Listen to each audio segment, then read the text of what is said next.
Commissioner Scales, Commissioner Tyson, Commissioner Stevens. Here, thank you very much. Our invocations today is presented by District 2, Commissioner Tyson. And, do you have a minister? Yes. Reverend Brown. Reverend Brown. West End Hill Baptist Church. Good to see you today, Pat. Good morning, good morning. And, would you leave it?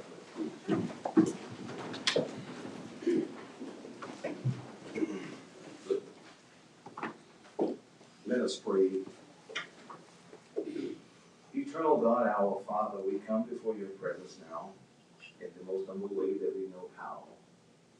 We come because you are the God of wisdom. We come because you said in your word that if my people who are called by my name will humble themselves and pray, turn from the wicked way, that you would hear, that we would hear from heaven and you would heal the land. So we pray now, God, for your wisdom in all the decisions that have to be made today. We pray, God, for your guidance, your leadership.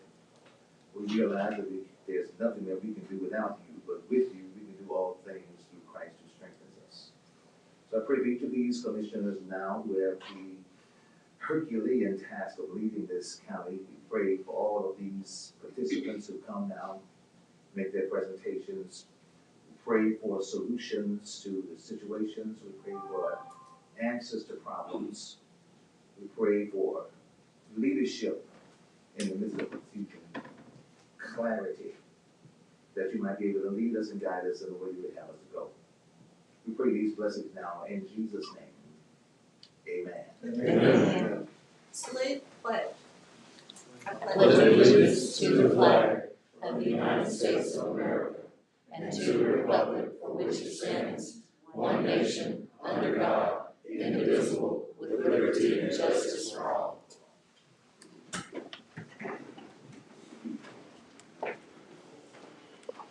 Let the record show Commissioner Scales now join us.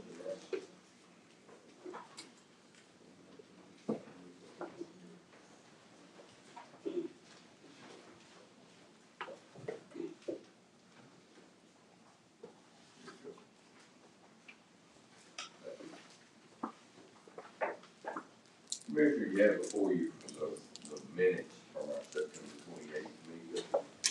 Are there any additions, corrections, or revisions to those minutes? And if not, we would entertain a motion to have them move that we dispense the reading of the minutes of document as written. Second. We have a motion and a second. All in favor say aye. Aye.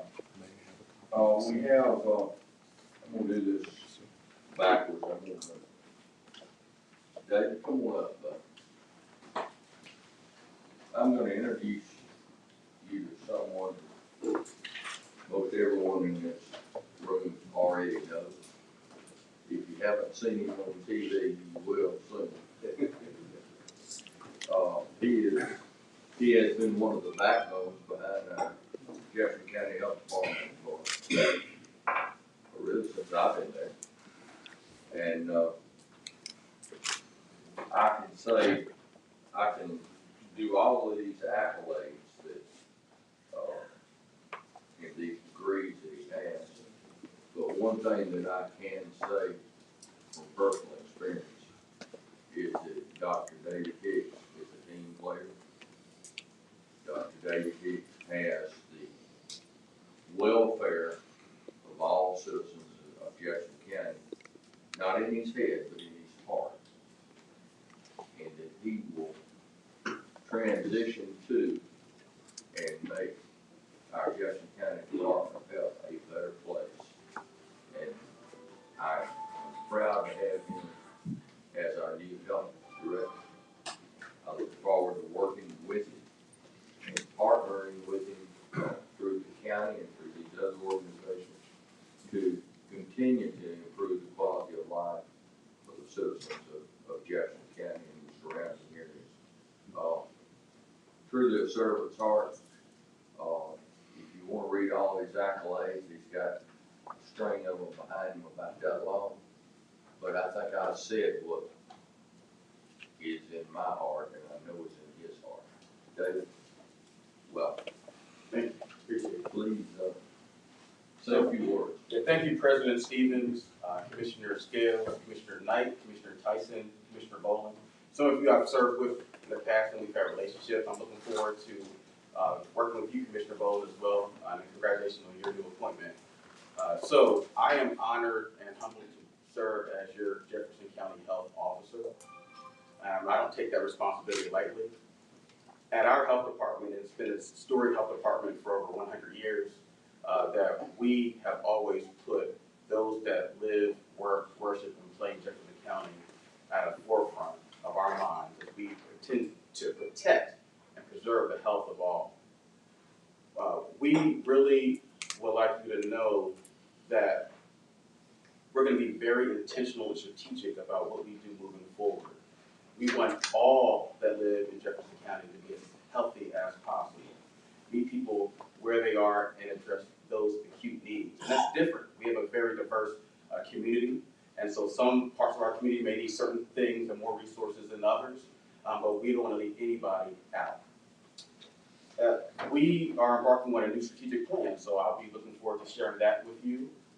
In our strategic plan, some of the pillars in our plan talk about health systems transformation. So we're going to look at what the health department's role is a part of the whole greater county's health ecosystem landscape. We also are going to strengthen our partnerships. We recognize that as the health department, we cannot do our work alone. It requires partnership, collaboration, and working with the county commissioners is really a key part of that plan. We're going to be investing in our employees like we've never done before, because we know that we are servants of the people. The taxpayers have put us in this position to serve, and so we serve at the mercy of the Board of Health, and more importantly, those that are taxpayers in our county. There are a few things recently that has occurred in our community. I just want to highlight a few things for you, and then I will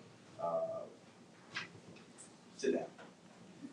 So we've done a lot of work related to injury prevention, different injuries. There's two injury things I want to kind of talk about quickly. The U.S. Attorney's Office of the Northern District of Alabama sent out a press release. You may have seen that last week. And the One Place Metro Family Justice Center was just awarded $800,000 grant. That was from the Office of Violence Against Women. And this is a program that is going to address issues of wraparound supportive services of victims of domestic violence, sexual assault. The health department, as well as KICA, the county commission, supported that application, and they were awarded that. And so that's just one of the things that shows the importance of partnership. You know, if we are intentional about addressing those people that are victimized, there's a lot of great work that can happen. You also are familiar with a lot of the work we've done regarding the fentanyl opioid crisis and response. Recently, our health department was awarded $1.5 million from the CDC. This is a grant on top of previous grants. And with that money, you may see reports in the media about it, but there are a few things that we're going to use with that additional funding. And that's specific to Jefferson County. We're the only health department in the state that received this called local award. You've heard some things about vending machines, right? And so with that money, we're intending to put strategically within the county vending machines where people can get harm reduction tools to respond to the crisis. These are things like fentanyl test strips, Narcan, and this is not to have people, the goal is not that people continue to use opioids or fentanyl. We're trying to buy time so we can get people linked into care and treatment to save their lives. We also want to have an overdose dashboard that the community can see where are the hot spots and resources that we have available to everyone. Also, we're going to lean into having more substance abuse education using those grant dollars. Last week, many of you, hopefully you've seen a message. I sent out a memo to all of our elected officials about rabies, oral rabies vaccine that that was dropped, I guess you could say, within our community. We got notified by the state health department about that last week and this week, depending on if it's a urban part of the county or a rural part. In the urban parts, last week, what they were doing was going around with trucks and putting out bait, so that we want to decrease raccoon rabies risk in our community. And then this week, you may have seen some planes flying or some helicopters that were dropping bait. That's not the health department locally doing it, but we want to inform you. So when things like that are affecting our community, we know that the residents will call you if they have, and they'll say, what is going on? What is that? So my intention is as those things arise, I'm going to keep you informed quickly so that you won't be caught off guard in any way. Lastly, I'll say, unfortunately, we all heard about the news yesterday where that fire in Moody has kind of ramped back up. We know that's technically not in Jefferson County, but it impacts people that reside in Jefferson County. We have what we call purple air monitors that are on that part of the county at local schools. And so we have a way to monitor what the exposures that are happening and coming across the county line.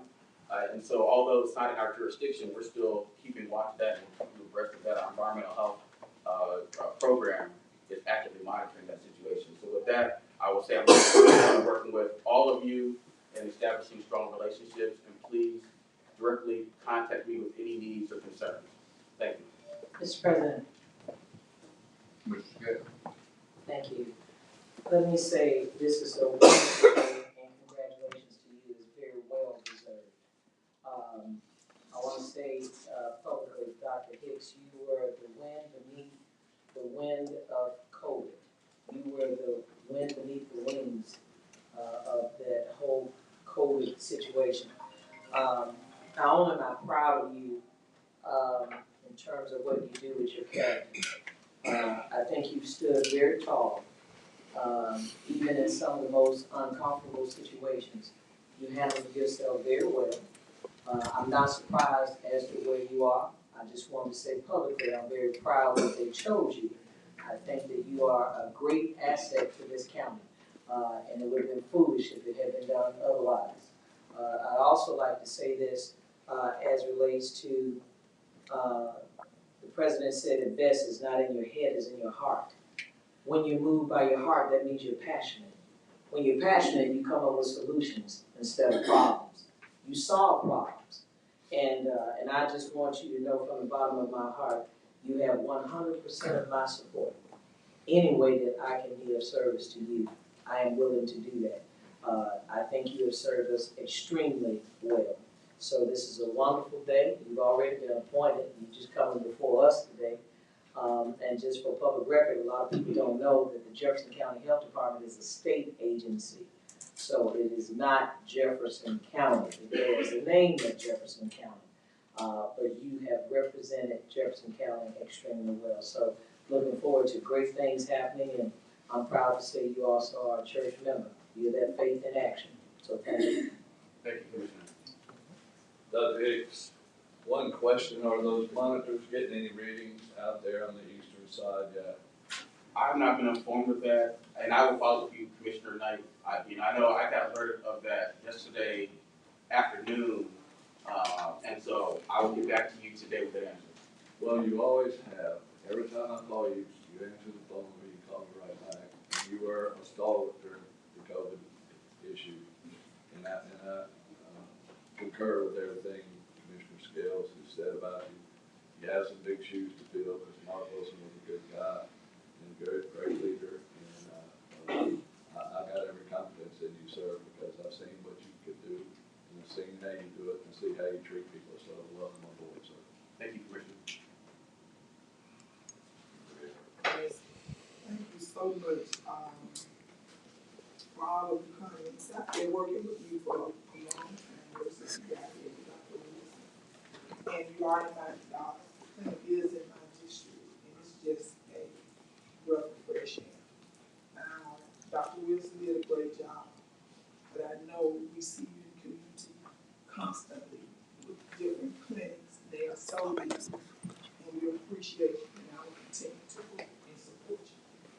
Thank you, Commissioner. Congratulations. Roll. Dr. Hicks, I'm very proud of you, and I'm very proud for our citizenry that you'll be leading the health department. Best wishes to you, and I go with Commissioner Scales to anything you need, please let us know. Thank you, Commissioner.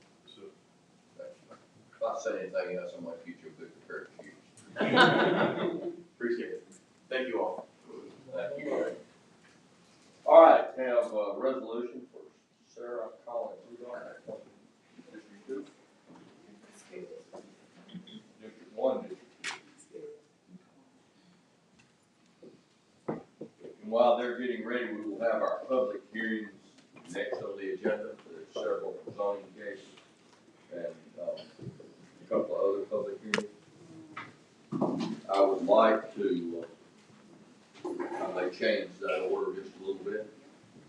But right now, we're turning the floor over to Commissioner Tyson and Commissioner Scales. Good morning. Good morning. We are at the year of the 60th commemoration for the 16th Street bombing.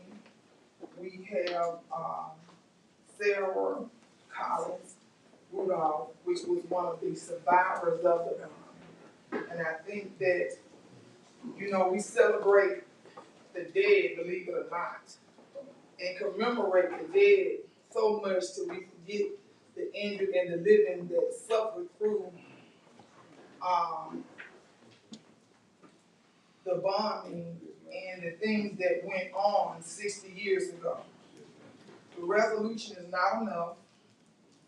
I wish I could do more, but this is something that I really feel in my heart that she deserved and deserved more because she's still suffering through a lot of the injuries as a child that was brought upon her when she was a child, really didn't know exactly what was going on with all of the things in the that we had in our community back then.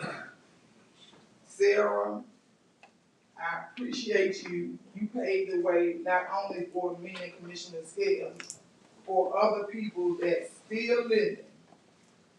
And the forgiveness in your heart, I just commend you because you are a perfect example of forgiveness. She's not bitter. She's a polite and kind person. You call on her to do any type of volunteer work in the community. It's not color-based, it's need-based, and you do not find that in people that have went through what you went through. Because this has changed your whole, that 60 years ago changed your whole life. You know, you ain't no telling where you could be at if that hadn't happened. So thank you so much.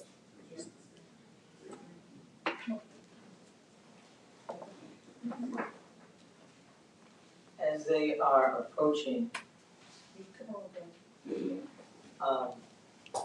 I actually had the opportunity to meet this beautiful soul who is, she lives in Jefferson County. She's in the Forestdale community, and her husband. I will just say this, my grandmother had a saying, love is what love does. And at a later date, I will say that during COVID, we were blessed that one of our health partners restored a portion of her body that had been damaged. Words cannot express what Commissioner Tyson and I feel and know. She's what we would call a present day living mark. She went through something and have to continue to tell the story over and over and over. I don't think that people really understand it's something to be traumatized. It's another when you have to relive the trauma so that this country and that this county never forgets what happened. She's here to tell it. Those who didn't make it, my cousin being one of them, they didn't make it to tell the story. She's telling the story. And so I can't say enough for she and her husband. Her husband is very protective, as he should, because a lot of times she has been put out on the forefront but the things that is so sorely needed, I'm saying this publicly for media to get it. Her family never received any assistance Yes, ma'am. to try to make her whole. Yes, ma'am. So whenever we commemorate the 60th anniversary, any anniversary, to be frankly honest with you, I think that it says something a lot about us in leadership. It's about being empowered to empower, using your influence for the greater good. And Sarah has pleaded with a lot of us for a long time, just to be made whole. Yes, ma'am. And being made whole, obviously, yeah, that constitutes funding, that constitutes money. Why? Because she has to live with one eye. Yes, ma'am. She has to live with the damages that came from that bombing. And to this day, none of us, collectively nor individually, have made sure that she can live out the rest of her days in a better situation. So, that being said, Ms. Sarah, you got the mic. Yeah, I have been, asking people for, restitution for my injury, and it caused that I was hurt in the, 16th Street Baptist Church bombing. But yet, I haven't received any cash. I'm still paying, bills because my right eye is injured and I still have a piece of glass in my left eye. So, I just think, I think the county, that they allowed me to get a new prosthetic in my right eye because I had carried it for such a long time. And I think,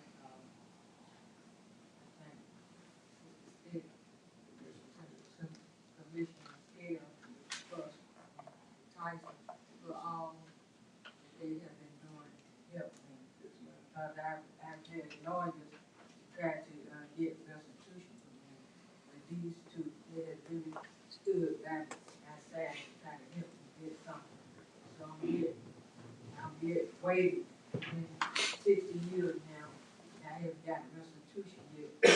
I know that's been a long time, and it's overdue, because I'm still paying bills to correct my sight in my left eye, which was damaged also.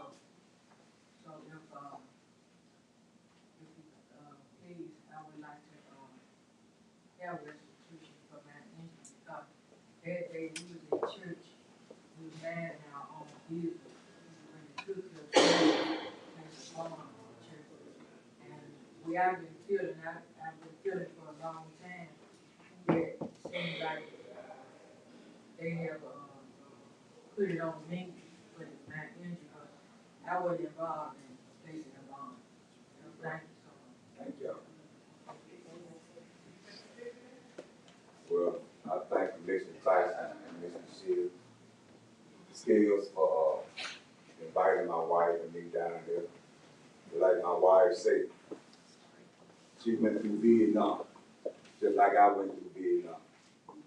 I didn't ask to go over there, and she didn't ask to get hurt like that. And I think that it's rightful to do that she received compensation. You know, is that too much to ask? No. But it has not worked in my wife's favor. So we still hoping and praying that the Lord will church somebody hard and help my wife. That's all. Thank you.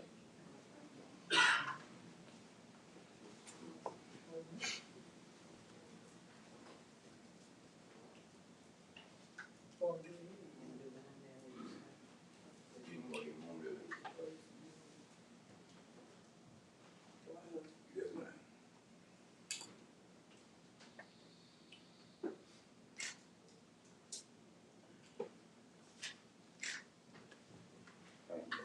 I want to take a picture up here, and we're going, and Helen, is there any way, once you take the picture up here, you can get it printed, or we can give her a copy of it? Sure.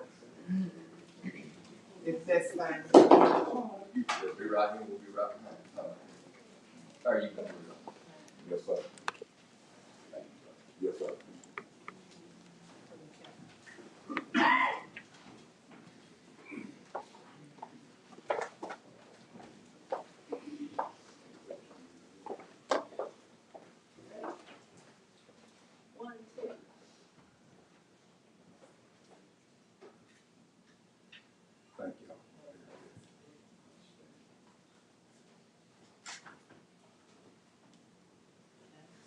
Thank y'all.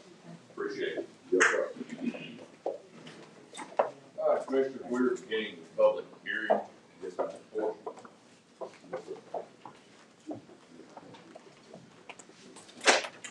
I'd like to begin,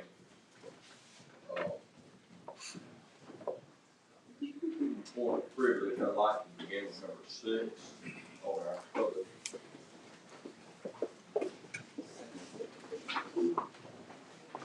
There's a resolution adopting Jefferson County zoning, which is a revised zoning resolution from 2000, now to the 21st century. So, Michael, just very quickly, then I'm going to go ahead and open the public hearing. Yes, sir. Very briefly, this is something we want to address some general housekeeping items. First, the name of the department is incorrect in our zoning resolution, and it referenced older practices of getting approvals and everything else through, which now since our departments have been consolidated with inspection services, all that's been streamlined and changed, and this is just to reflect that. Also, we made some changes relative to Act 2023-297, which raised the fees, or raised the fines for zoning violations. So from $100 to a Class B misdemeanor, which could go up to $3,000. I'd like to open a public hearing on zoning resolution change. Does anyone in the audience would like to speak in favor of or not to do this? Seeing none, public hearing is closed. Move to item. Second. Item's been moved and seconded. All in favor say aye. Aye. Any opposed? See, so that's great. Now we'll go ahead and go to our zoning hearings themselves. Z230010, Jefferson County Board of Education owner. Lily Rainey agent requests change in zoning from I-1 to I-2 for age restricted apartments, 55 plus 24 units. This is located on Cherry Avenue in Birmingham, Alabama. Yes, sir. This is the former Hillview Elementary site on Cherry Avenue. As you see, it's sort of surrounded by the residential community of Morrisdale. Property is currently zoned institutional 1. They're requesting institutional 2, again for an age-restricted housing development. Proposing 24 units. The buildings themselves will be 2 stories. Currently, the site is vacant. The old school site has been demolished. We've processed several requests to clean up the properties. There's been some illegal dumping on the property itself. The Jefferson County Department of Education has helped with that. Here is the site plan for the proposed development that shows the access coming solely off of Cherry Avenue. That was one petition at the planning and zoning hearing, where a lot of the residents had concern about additional traffic on Egret Drive. The Planning and Zoning Commission recommended approval with conditions. The use of the property be limited to an age-restricted residential community for persons 55 and older, and a landscape buffer shall be maintained adjacent to Egret Drive. Again, that is to discourage any sort of access or a drive from Egret into the property itself.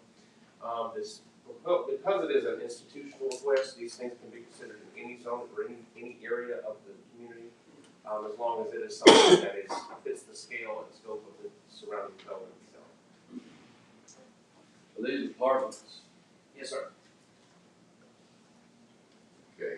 I'd like to open a public hearing now for Z230010. I see 1, 2, 3, 4, 5 that are against this. Do you have a spokesperson? Those people that are against. Yes, we do, Commissioner. All right, come on up. Appreciate that.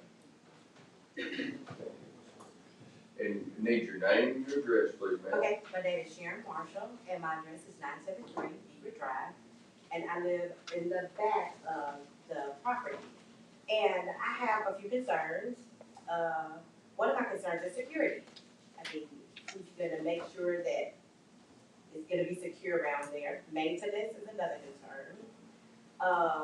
Who's gonna keep up the aesthetics of the property? Is it gonna be something that's just gonna be put there and left and then it fall down? Traffic, that's my biggest concern. My street is the little tiny street where they used to pick up and drop off the kids. And in the morning and in the evenings was the only time we would have traffic through there. We probably, in the span of a day, we would probably have 10 cars come on our little street, because the street is very, very, very tiny. It's not, I mean, I think required is 18 feet. It is not 18 feet. So the traffic, the come through traffic, I saw that they said that they were gonna put out, landscape buffer zones. If we could get hardscape to ensure that they only come out onto Cherry Avenue, I guess that would divert the attention closer to Cherry Avenue and to the freeways or wherever. And the sewage. It's only, I know that, I don't know, I know, well, the property is on septic, from my understanding. And it's only 2 houses, me and one other neighbor that are on sewage. So if they're gonna tap into sewage, where are they gonna do that at? And will it be my property that they're tapping into? All my questions. Very well articulated, thank you, ma'am. Yes, sir. All right, do we have any other issues with this property? Well, you know, we're not, no need to restate the same problems. If there's any additional, love to hear from you. Good morning, Commissioners. Edward Brown, Edward Brown of Hendricks Drive, also Forestdale. For the record, I'd like to state that Forestdale is an unincorporated portion of Jefferson County. As such, not a member of any incorporated area or municipality, the residents of Forestdale are subject to what the commission passes, as well as sometimes wants and needs of our surrounding municipalities. Our concerns with regard to sewers, as mentioned, is emphasized by that. We want to ensure that, just as we're on our agenda today, that those rates are not disturbed and that service is not disturbed. This is not an echo, for the record to state, the residents of Forestdale have stated a development plan that is known. The development plan, initially, we had hoped that the county would use this opportunity to provide essential needs for the Forestdale community. Among them, a community center as well as a library, since this is already county land. Again, we don't know the details of it, but if that is not the case, it is in accordance with Forestdale's development plan to have more resources for our aging community. Having said that, there is a great deal, as my neighbor just mentioned, that we don't know. And so before asking us, do we support or not support a resolution, we request that those that are developing this property provide us with the information to answer the questions that we have asked, so that we can answer the question intelligently. We have not been provided that information. Thank you for your time. Thank you very much. Lily Rain. Yes, ma'am. We've had 2. You see if you can answer some of those questions. I'll try my very best to answer them all. Name and address. My name is Lily Rainey. I reside at 1201 Grand Boulevard, about 2 miles from this property. So it's within my resident area. Oh, okay. And you go ahead, and you have stated that you are for this particular project. Yes, sir. Okay. I'm the one that will build the apartments. Okay. I am an attorney, I'm a minister, I'm a home builder and developer, and I am capable of doing this. And I do recognize some of the concerns and the legal matters that's before us here, and we will ensure. As far as, let me go back. I was always taught as a child, as well as I've gone to school and learned, that you find a need and you meet that need. That's what I'm trying to do right now, is provide housing for those elderly persons and make it affordable for them. I've also started a nonprofit called Affordable Housing of Alabama. That's my focus moving forward. The concern about security, maintenance, and aesthetics, all of those things, as I said, I only live about 2 miles away from this property. I live in Westchester subdivision, which is just right up the street. Across from there, there's another, elderly apartment complex that have just recently been built, and we want to build upon that in that area. We will make sure that we have the security, the maintenance, and the aesthetics. And before I go forward, I want those that are against it to know I have no problem with meeting with them to discuss and address their concerns, but I'll try to finish today. But to say exactly what we'll do on some of the issues, I can't say right now, but I would be willing to work with them to make them comfortable with this property, as well as making sure it is secure. Because again, I don't live far from there. The hardscape, after we came to the planning and zoning last month, and we talked about landscaping to stop the ingress and egress to Egret Drive. I thought about it because I didn't know that was a concern beforehand, but I thought about putting the curbs, you know what I mean, like we put in the middle of the street and then put the landscape there. That will address that because nobody can drive unless they want to tear up their automobiles. Okay, so we would do that, and install boulders so that no one can drive and have access to Egret Drive. The traffic again is just from Cherry Avenue, ingress, egress off of Cherry Avenue. 24 units. I don't believe there will be a lot of traffic. And again, these are people who are elderly, and then some of them will have some disabilities as well. So I don't see this constantly in and out, but I can't say nobody will be going out and how many cars will be going out. We can do a study on that. As far as sewer, when I first got interested in this property, I called about that because the information that came from Jefferson County said that it was on a septic. And that was a concern of mine as well. So I called Birmingham Waterworks. And after discussing it with them, they told me that I could have the sewer. It was available. They told me where they would tap in on that. I don't have that address, but it's not listed as 1520. I believe it's 1516, but it's another address that they said that that's where they would tap in, and I'm not sure how that affects you all. Did I answer? Yes, ma'am, I believe you covered all of that. I'm gonna give you just a chance to speak just a second. Hang on, man.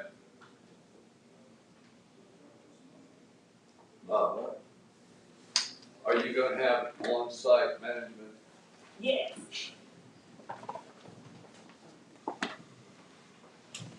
I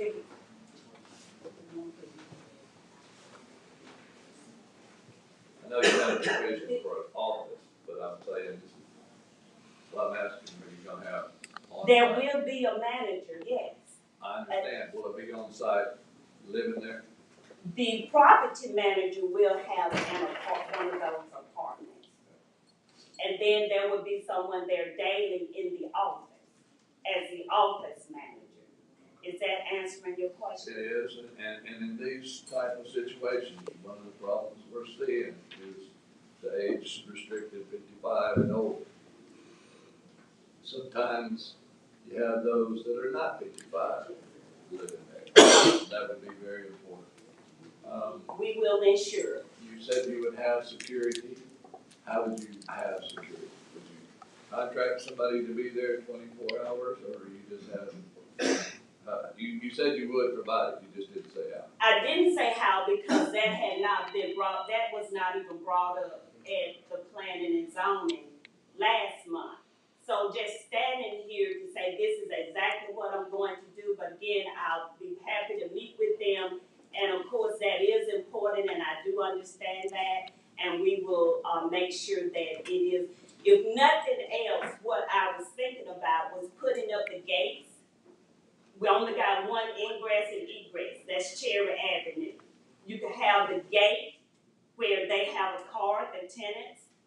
a card, I think you all know what I'm talking about, right?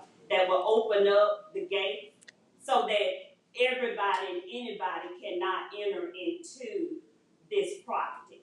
And it's surrounded by houses, and I believe on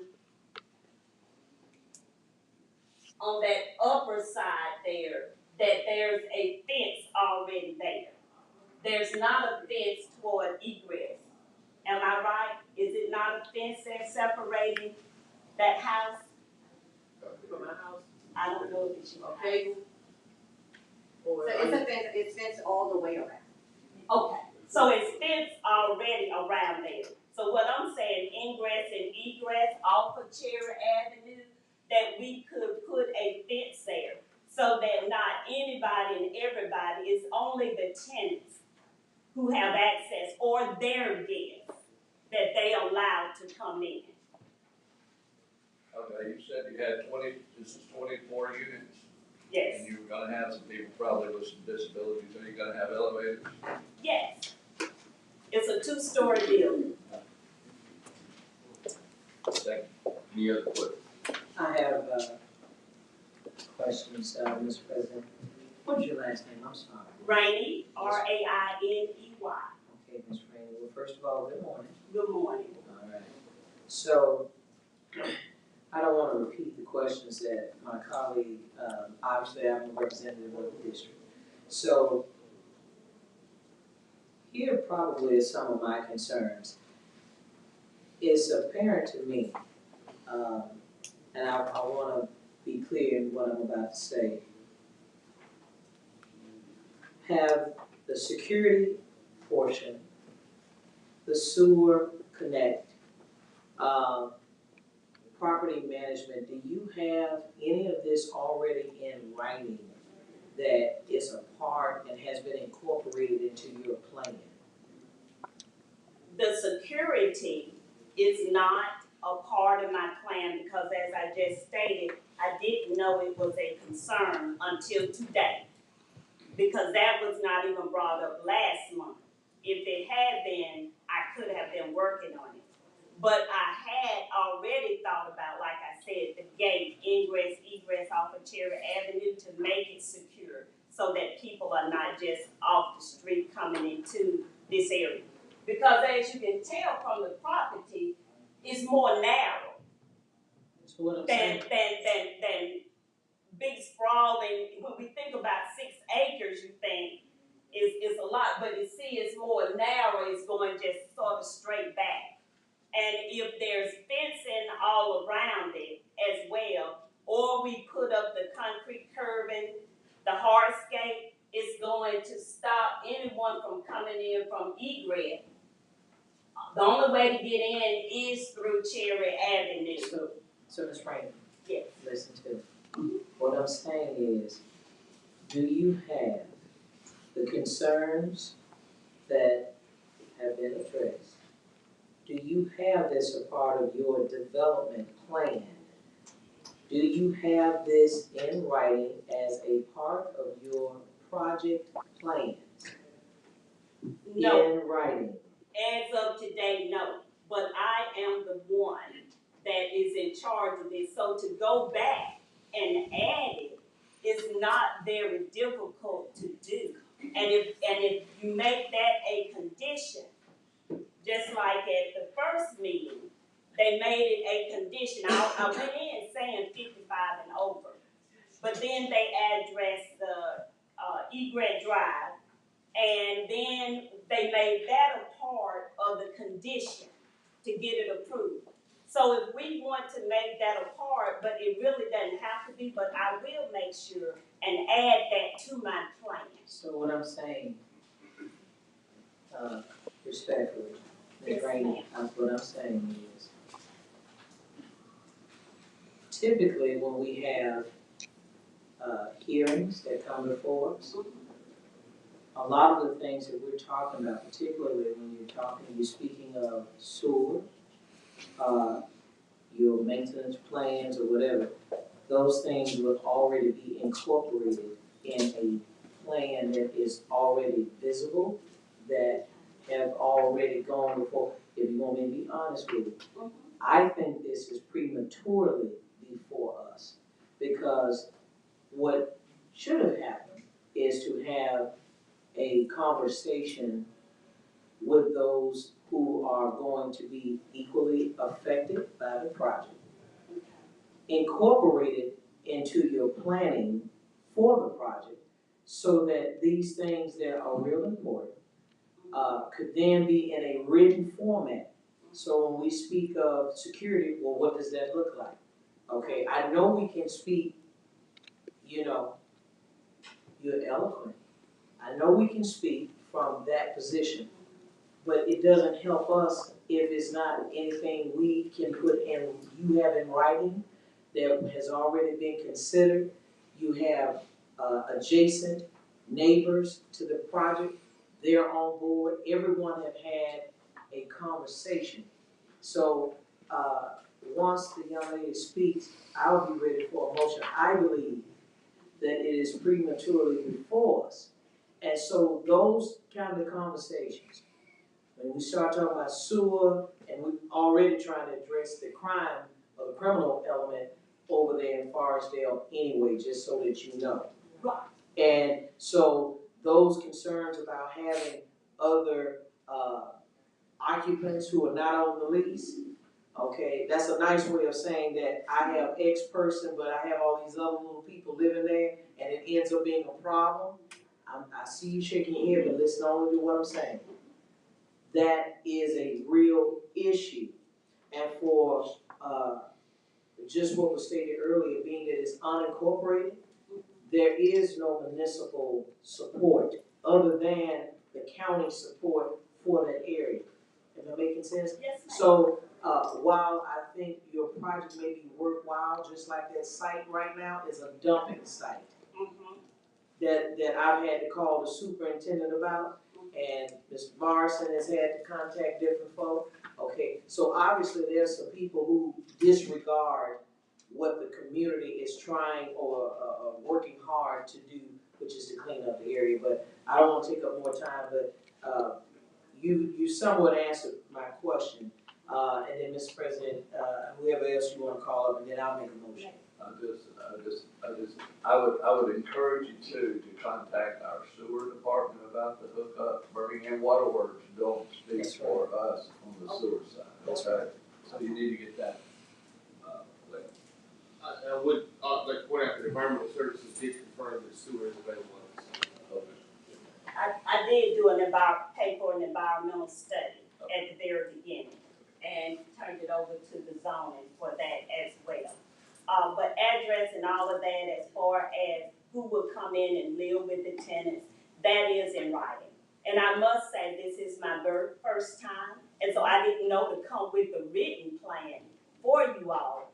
As I worked with the planning and zoning last month, I gave them what documentation that I had and what they asked for. I didn't know I needed to come today with a written plan to give to you. And as I stated from the very beginning, I have no problem in meeting with those residents around there, but I didn't know that it was on me to contact them. I really didn't know them to contact them beforehand and have a meeting.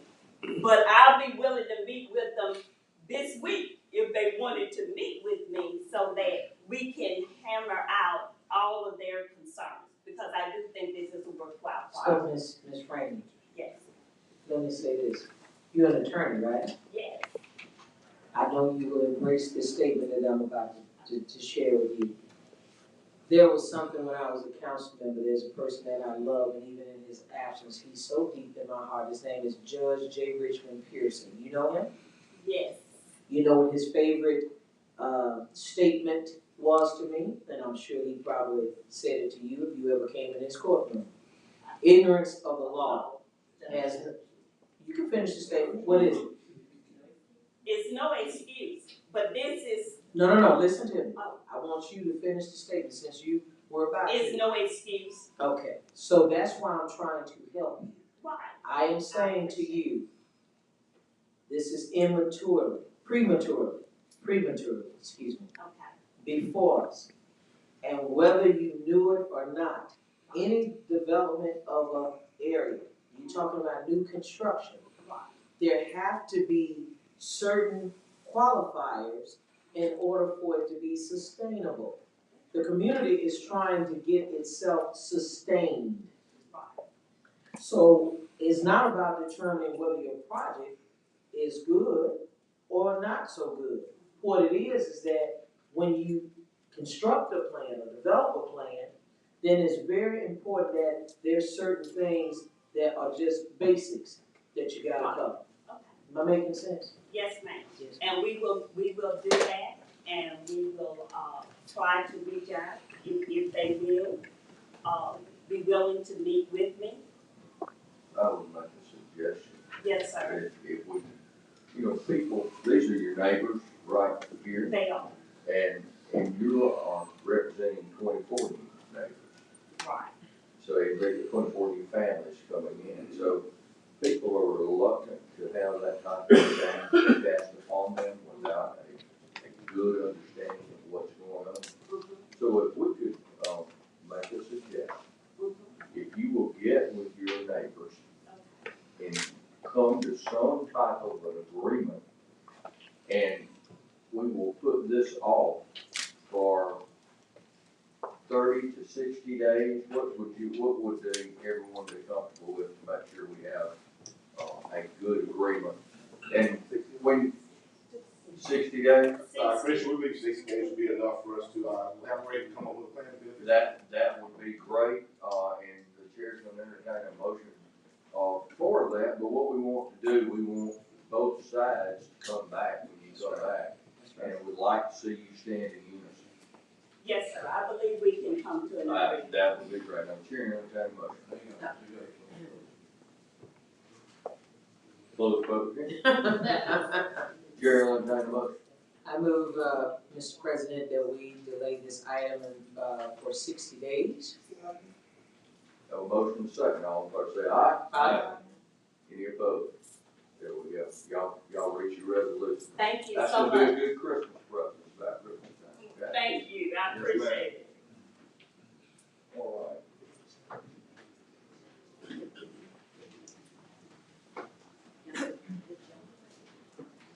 Next on the agenda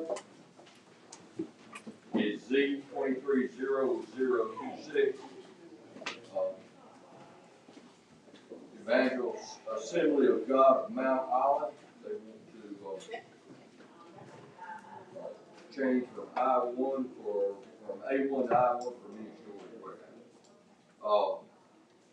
Is there anyone, I don't know that ain't described anymore than that, Mike.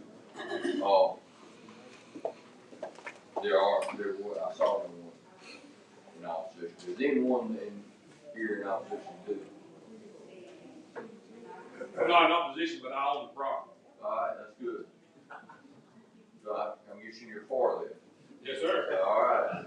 All right. Like you know I was here. I'd like to open the public hearing. Yes, sir. Would anyone like to speak in favor of or in opposition to it?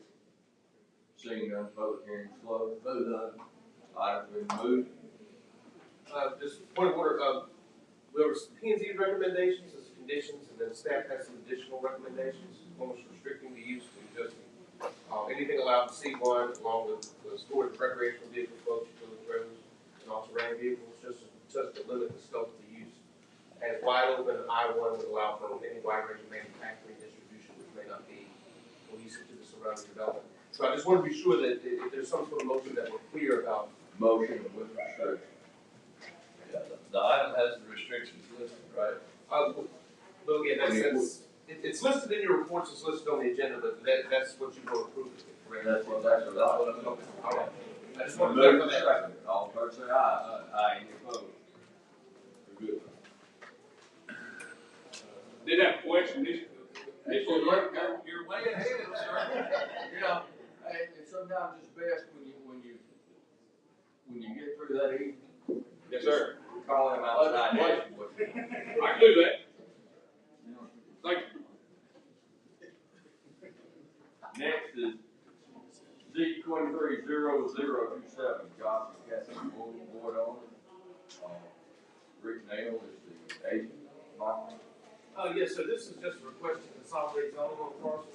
Currently it has legacy I-3 industrial that has some R7, which is planning development zoning that was in place in the 1970s. All this to combine all this into one zoning district for, again, just one residence, and they are planning on keeping the horses on the road. Like open for public hearing Z 230027. Anyone speaking in favor of and opposition to this? Seeing that public hearing closed. The items been moved and second. All in favor say aye. Any opposed? Next is P and D recommending approval on Z 230028. John Kane, C. Thomas, and Michael D. Burrow are the owners. Requesting a zoning change from A1 to RG for a garden home subdivision. Yes, sir. This is a request, again, to go to RG for the garden home subdivision. In this instance, we have 99 lots that are proposed, in addition to this will all access to the existing Franklin Park subdivision, which is now located in the city of Kimberly. That subdivision was developed in unincorporated Jefferson County, but was subsequently annexed. As proposed, although it is a cluster housing development, the density of it will conform with policies of the land use plan. Given it's a large area, and what they're trying to do is avoid various floodplain, and they're also establishing some sort of buffer between the existing subdivision as well as what is planned. The Planning and Zoning Commission recommended approval. However, it is the recommendation of staff that is approved. There be a 60-foot undisturbed buffer between the development and the existing Franklin Park subdivision, which is what is shown on the site plan. With the exception of the minimal amount of disturbance necessary to provide access to utilities, the development shall not exceed 1.94 dwelling units per acre, which is the same as ET density. The garage will be set back 25 feet from the back of the sidewalk, currently the sidewalk is provided. Again, that is a condition that's recommended by traffic engineers. Enabling of vehicles out in the garage.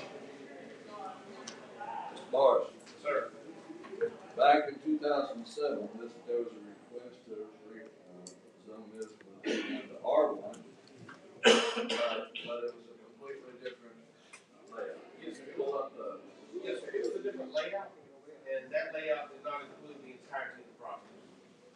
But that's basically, that layout would be parallel to what's already there in Franklin Park. It would be similar, yes. Okay.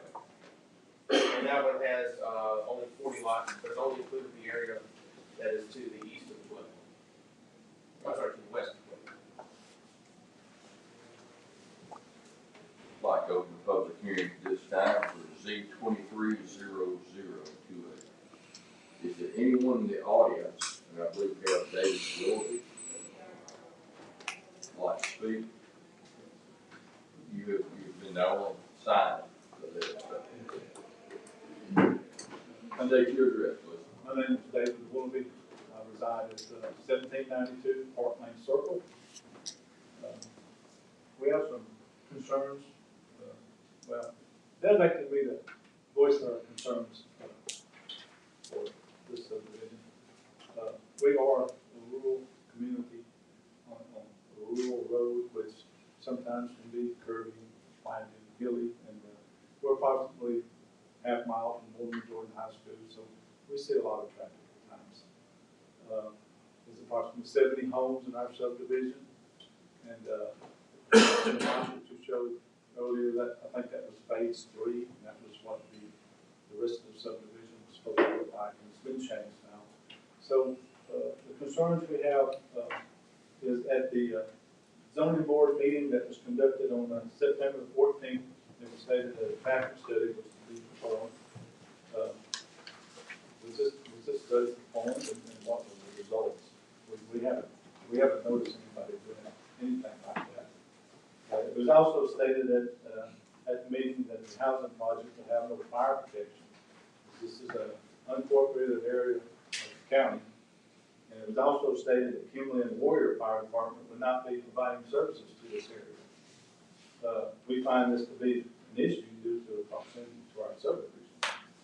Of course, the sheriff department would be responsible for this area. sometimes response times with the sheriff department, and they're great people. No means, have an issue with them, but, I have personally had, response times that have lasted about an hour. So I'm sure since then, response time has been improved, so it's not. Had a meeting with the developers, before the zoning meeting, Mr. Kane, Mr. Boyle, discussed about a sewer system that was to be used for this project. There is no sewer in this area, okay, so, the project is located at Step Creek, which discharges, into Gurley Creek, and that discharges into the, Locust Fork branch of the Warrior River. And the two systems that were mentioned at that meeting was a drip distribution system, which is a ground absorption system for the whole area. The other was a package plant, package sewer treatment system. That system would require mechanical aeration and things of that sort, sludge disposal and things of that sort. But it needs an operator. It needs someone who takes care of the system and takes care of the maintenance of it. So, and that system would definitely discharge into the creek. You had to use that system. And the concern was who would maintain these systems and cover the cost. And in the event of a system failure, who would be responsible for cleanup or paying the fines. So we're just unsure about who that would be. The other thing is our community is a subdivision of 70 homes, and it's a nice community. It's peaceful, and not a whole lot of traffic in our area, which gives our residents a chance to walk the streets with their families. Children are playing constantly, sometimes in the street. Occasionally an animal gets out, a cat or a dog, and roams the street. So we all are close enough that we know whose animal belongs where. So, and it's a good community. And with the addition of this subdivision, using our entrance and exit to come through our neighborhood, 99 homes, we probably add approximately 200 more vehicles on our road. Not to mention, during construction, with the heavy construction equipment being delivered, concrete trucks, large trucks delivering building material. In my past experience with dealing with construction projects, that road will be destroyed, and it will stay destroyed until that project is finished. They're not going to come in and redo it. That road, the subdivision had just a base coat for years. Approximately 2 years ago, the wear coat was finally added. So we have practically brand new streets. And we just hate to see our quality of life change because, mainly because of this, them using our entrance and exit. And I don't know if they've entertained maybe seeing if there was another way for egress and ingress into their property. I know Drummond Company owns approximately 180 acres to the southwest of that property. And maybe with the county and developers, maybe they could negotiate an egress and ingress in that part. But that's basically our concerns, and it basically comes down to our quality of life for the change for it. Thank you, sir. Appreciate that. Is there anyone else like to address this particular issue? Seeing none, public hearing is now closed. I move that we deny the zoning change. We have a motion and a second. Excuse me just a second in there. I feel like I'm here in speaking for the purpose of the rezoning, and that was in opposition, and y'all didn't give me any chance to speak or address any kind of concern. We just did. Well, I asked, was there anyone I else thought in you said, favor of, I apologize. excuse me, in Yes, sir. favor of or in opposition to? And there was a sign-in sheet But we don't mind if you miss that. Yes, sir. I apologize. No, you come on up and have a thing, we'll reopen this hearing for this consideration. Yeah, withdraw. I'll withdraw. Withdraw. I'll let you have your say, sir. There you go. First, President Stevens and Commissioners, Scales and Knight and Tyson and Boland, I thank you for your time. I'm John Kane, I live at 848 Mountain View Drive, and we've been a local developer and have developed many subdivisions in Jefferson County over the years, and also in the community, such as Kimberly. This is a piece of property that we've owned since 2007. The plan was originally to go in there and develop, as you say, we came back before this commission and as a R7 in order to be able to use the PUD zoning that the county had in place at that time. And we find it financially unfeasible. The road that's coming in that the gentleman addressed, he's correct, that is our only ingress egress. The original developers of the subdivision actually left that road there and stub-streeted. It's been stub-streeted since the original development was put in.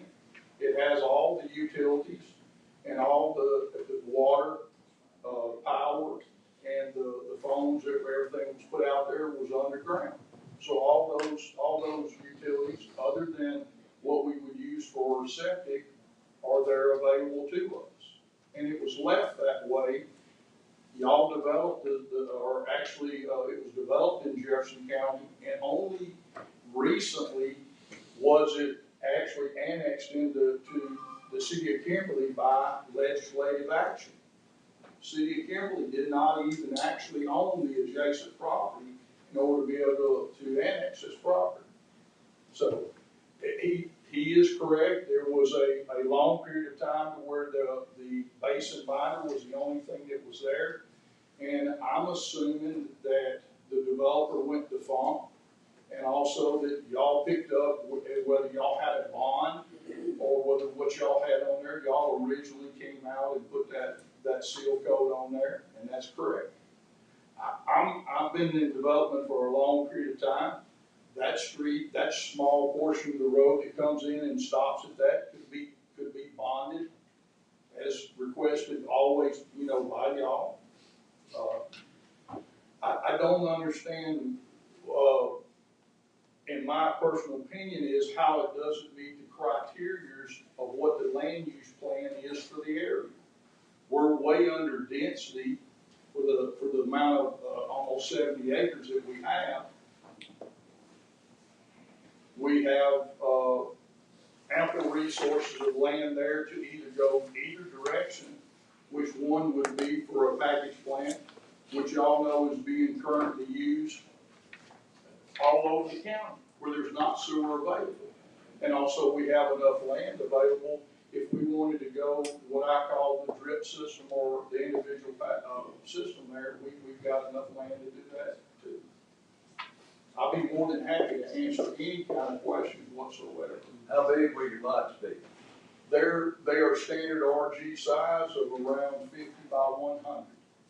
And that's typical. We currently have come through this August board and have what's called the crest. Y'all approved that, and we developed that, and also Newfound Ridge. Y'all approved that, and we've recently had 2 developments in the county of this exact same nature. Put the slide back up, please.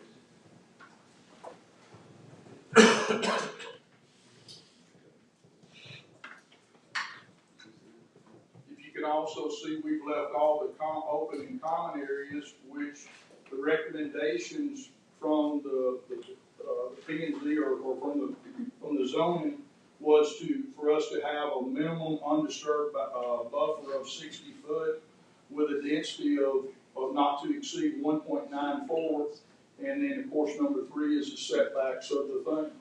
All of those that we can either meet or exceed. What's your setback? The setbacks are what's required by the garage's setbacks are 25 foot from the back, either the back of curb or from the sidewalks. One car garage? No, sir. They would be two. And what's the square feet of the houses that you plan to put in? The square feet of the houses typically run from somewhere between 1,650 to 2,200.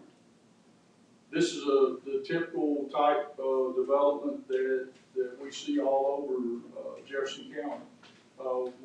The crest is now built out that we've done, and there's probably about 10 houses under construction on Newfound Ridge of the same nature. Where's the crest? The crest is on Newfound Road. Okay. Yes, sir. Did you go to another neighborhood to get to the crest development, or did you just develop it on a piece of land? We already previously owned the land, and it comes directly off of Newfound Road. Yes, sir. Unlike this.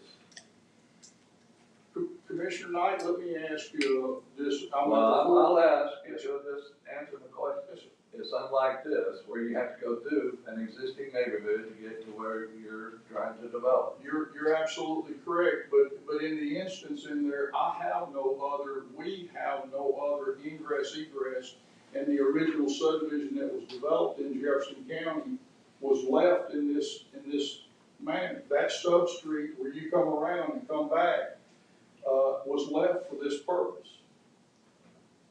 And you didn't develop phase one? Yes, sir, that is correct. L4 construction, which is deemed decent. Okay. But we've owned the property since 2007. Okay, did you make the application for the zoning change in 2007? Yes, sir, I did. Okay, but you changed your mind?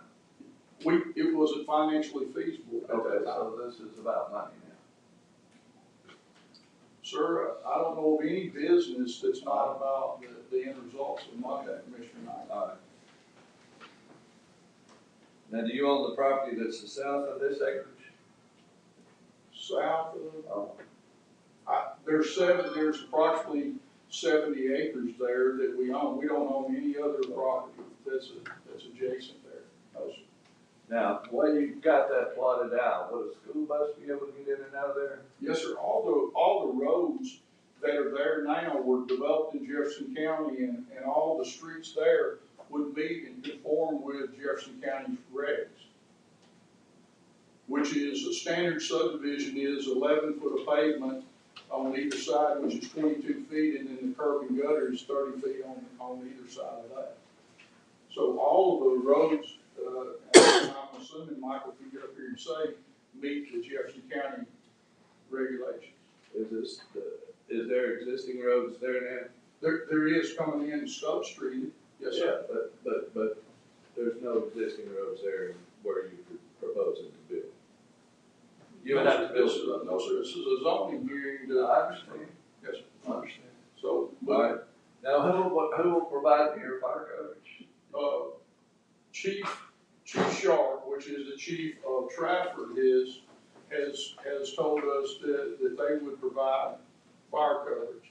And also that I don't know a word that's coming from that Warrior wouldn't respond, because the fire chief at Chief Sharp over at Trafford says they have what's known as I call it an agreement between the two, that if one of them has a call, the other will respond. And so he assures me that if Trafford got the call, that Warrior would also respond. Trafford?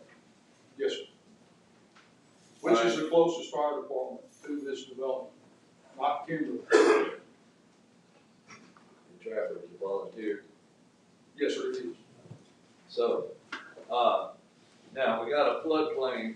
Are you staying out of the floodplain? Because I noticed you got two parcels. You got one parcel on one side of the floodplain and another parcel. Are you going to develop that back portion of the parcel? The density or the requirements that the staff has recommended are pretty much everything that would be developed in there. And so what we've done in the past with Jefferson County is provide what we call a conservation easement, for what's there, and then leave the rest of it as open and common for walking trails or those type things, those amenities for the subdivision itself. Are you gonna bridge the creek? No, sir, no, sir. All right, so now let's talk about the sewer. What kind of sewer do you plan to put in 100 houses? We have the ability to use what's known as a package plant or a direct discharge. Self Creek has enough water flow through Alabama Department of Environmental Management to be able to allow for a package plant. And we've also got enough open and common area that we could use what's known as just a drip system or a drip field, which is a common area for their spill line areas. Where would that be located on the projected site? You've got several different locations, but the primary would be on the left-hand side, if you can pull that back up for me. If you see the open and common area right here as you come in on the right-hand side. Okay, right next to the other neighborhood? Yes, but you also require a 60-foot buffer. But would you put it in the buffer? Would the No, drip no, system be in no, the sir, we buffer? would not be able to do that. That would be part of we would not be able to be part of the conditions. We would be, again, going against the condition, the recommendations that y'all put forward. And tell me how you're gonna have runoff into Self Creek? Self Creek is, by definition itself, of a direct discharge. You're putting X number of once it's been treated and everything, then what it's doing is actually, matter of fact, I've got my engineer here with me if you'd like to speak with him personally.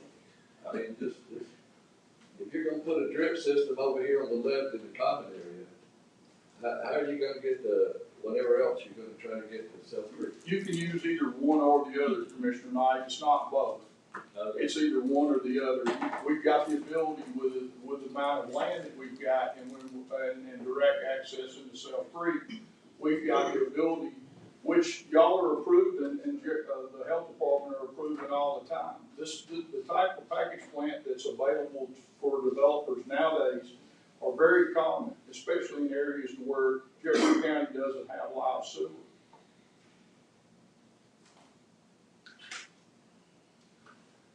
All right, after you come in here and develop this pretty high density project, who takes care of the sewer after that? All the HOAs and everything. The citizens that live there, right? Yes, sir, that is correct. And they also have to be managed and certified. Those plants are monitored and managed by AIM. And of course, they have to meet the standards of what the outflow is, and they're managed and maintained. Okay. And that's done really regularly in Jefferson County, where sewer's not available. All right, now what about your stormwater? Where are you gonna go with your stormwater? We really have a really good situation is, if you can see the existing subdivision here, there's in the common area that's to the left there's just a natural draw and a natural ability to come back, and then all the way around the property. Where you're seeing that we're developing is actually an open field area. Well, it's grown up with some small pine trees now, but it was actually originally an open field there. So it's almost like a flat top with all the way around it having the drainage. So we're not putting any water or any type of drainage back towards the existing subdivision.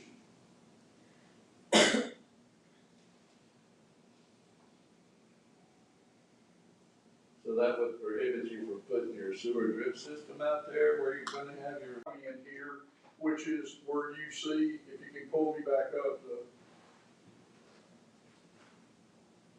if you can see the natural waterway and everything is flowing around it. So if we use what I call a direct discharge, then it would flow to the the right-hand side.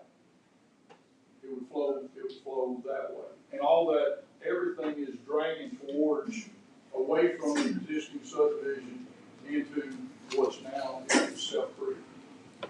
It's a really probably as good a buffer as we've ever had in our entire time of development.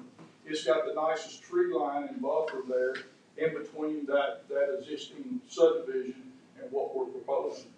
And y'all are also proposing in here that we would have an additional 60 foot of buffer in between what we're proposing and the existing subdivision itself.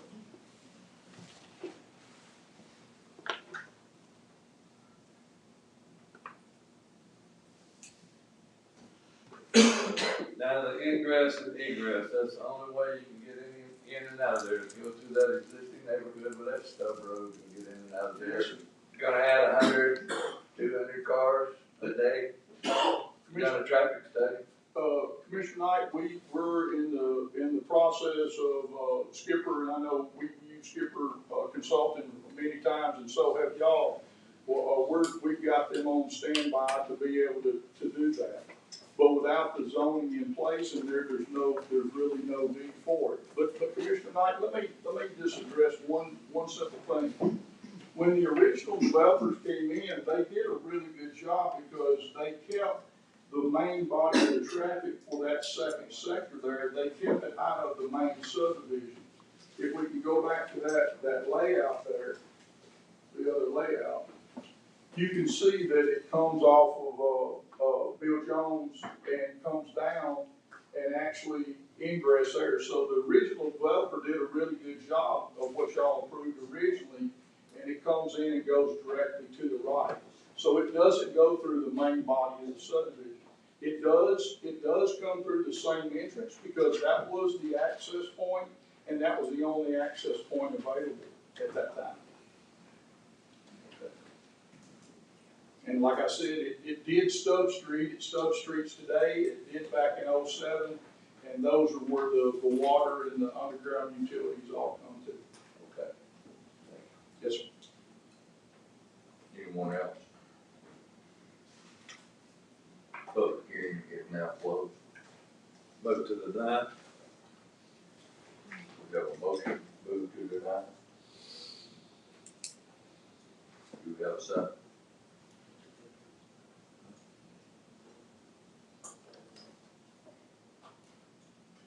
Motion to deny the zoning change.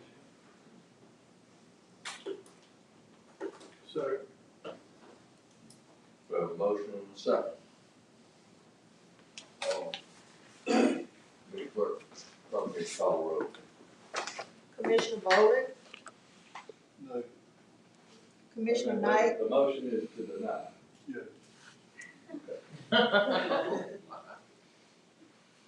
Commissioner Knight. Aye. Commissioner Scales, Pass from now. Take 3 affirmative votes to move this ball. Commissioner Tyson, Commissioner Stevens, It's Commissioner Knight's district, I'll go with what he says, aye, but that we're not giving a vote for this. Yeah, 3 to deny, yeah. So, right now, you're denied. Thanks, sir. All right. Moving on.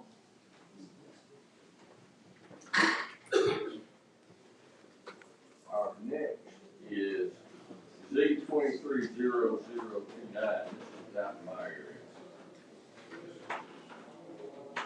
So this is Malton Post, LLC, and Adrian Morgan Hacker, and Joe Shapiro, I believe, I see 2 of them out there.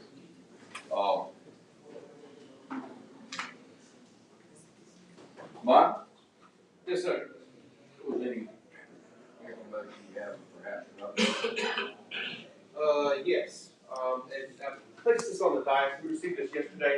They have, the applicants have revised their site plan to depict one of the recommended 50-foot buffer along the north and western property line. and they've reduced the number of lots from 122 to 110. So they've changed their density a little bit, as well as included those buffers into their site plan itself. This rezoning is compliant with policies and land use plan in the area, which calls for control growth and additional neighborhood development that within the cluster development themselves. In this case, Planning and Zoning Commission did recommend approval with the limit to the proposed development to 2.4 dwelling units per acre and maintain a woodland barrier between the development and the adjacent property of 35 feet. Staff came with some expanded recommendations. Development be limited to a density of 2.63 dwelling units per acre. The applicant is now proposing 2.4 units per acre, so it would be appropriate to change that required or that condition to reflect that density that they're proposing and so desired. They have also shown a 50-foot buffer, so we're going to change that as well. And we're reaching 35-foot buffer, we can change to a 50-foot woodland barrier. And then the additional staff recommendation is to the garage to be set back a minimum of 25 feet from the back of the sidewalk or back of the curb if no sidewalk is provided. Is sewer, what type of a septic system are they going to do? They would have to do an on-site packing system as is. I believe they're trying to find a way to get the county sewer, but they are a little ways away. How far? I believe it's over 1,000 feet. How many? I believe it's over 1,000 feet. 1,445. 1,445. 1,445.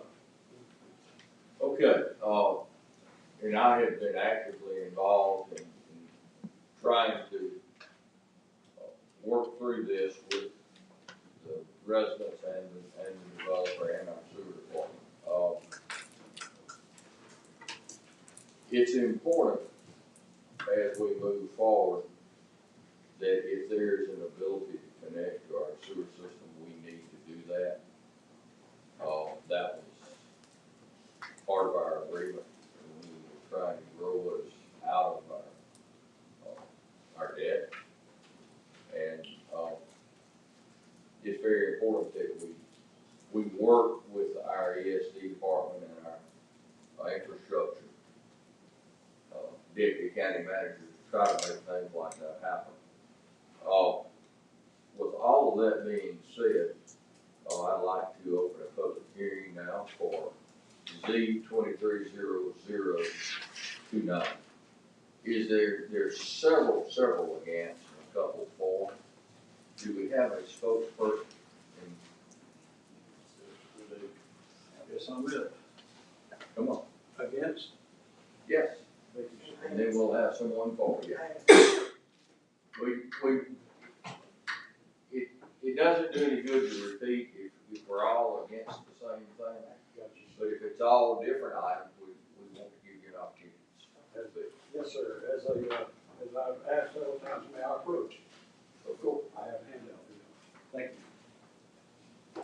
And although I have a lot to say, I'll try to say it quickly.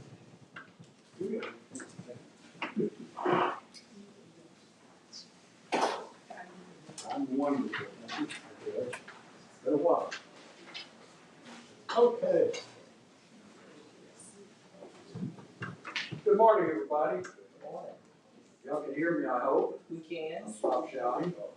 My name is Bill Turkett, and I live at 7536 Blue Creek Drive in McCollum. I also own the property at 5890 Eastern Valley Road, and my daughter lives there. I'm here today to speak in opposition to this case. My major opposition to this, and I actually have two major points now. My major opposition is something a lot of people have been talking about today, and probably will continue to talk about, and that is congestion on the public streets in that area, which basically is traffic. I think that this development, I think it's up to, I'm not real sure, is it 110, Mike? Yes. 110 units. If they just develop that with one car per, well, let me back up. Currently it's on A1, which would allow 41 houses on this property if they can get it in there. Not sure they could because you got to put roads and things, but we'll just go with 41. that would allow an additional 41 to 82 cars on the road. Now, they've increased the density by 2.5 times, up to 110. That could put possibly over 200 cars on the street in that area, maybe less, but that's the maximum, and that may not even be the maximum. I'm 71 years old, and I own 5 cars. So, my wife, you know, we both drive a lot on the roads. Now, my point is that this rezoning would definitely add to the congestion of vehicles on George Loop Road, especially where the road intersects with Bell Hill Road and Dickey Springs Road. Those 2 roads are where the new UAB hospital is being located, or currently located. It's about built, to be honest. And that intersection is a little more than 4 miles from the location of this rezoning. The request for the RG zoning is so that a total of now 110 dwelling units can be placed on the property instead of the 41 units that the current A1 zoning would allow. This would be an increase basically of 2.5 times the number of houses. And again, as I stated, if they had 1 car per house, that'd be 110 extra vehicles. If there's more than that, it might be up to 220 additional vehicles. But there would be a significant amount of traffic added to these roads. And one thing I would like to tell you about these roads, is most of the roads in Jefferson County, not Jefferson County as a whole, but in the McCalla area, I heard somebody mention one about being 20 feet wide, one about 22 feet wide earlier. These are 18 feet wide. I know that because I measured them. To give you an example of what 18 feet wide is, I came in and measured it here in March. This is 18 feet. Right here to there. 2-lane traffic. This is 18 feet. This is what we're looking at in that area. 18 feet. Now, I've given each of you a handout. It contains 2 pages. One is from the zoning resolution of Jefferson County. The other one is from the subdivision regulations of Jefferson County. I've highlighted a part of the article. One of them, the zoning resolution, is entitled Article 3, Purpose. I've highlighted a part of that article and underlined it in red, which states that, and I quote, "These regulations are designed to lessen congestion on the street," not to increase it, but to lessen congestion. Page 2 of that handout is from the subdivision regulation of Jefferson County, and it is entitled Section 102, Purposes. That part I highlighted on that page and underlined basically states that decisions concerning subdivision should be made having, and I quote again, having particular regards to avoidance of congestion in the streets and highways. The overwhelming number of streets in this area, except of course for the interstate highway, are 18 feet wide, as I've illustrated earlier. And they also, very, very few, in fact I hadn't found any except on some of the major roads, have any shoulders at all. They've got no shoulders, no way to get around.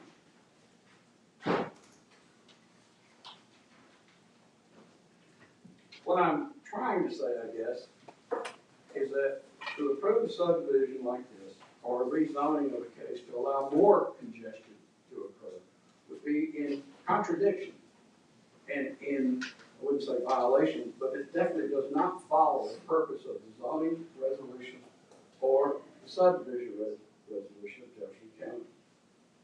I'm also, and I'd like to make a statement about development in our area.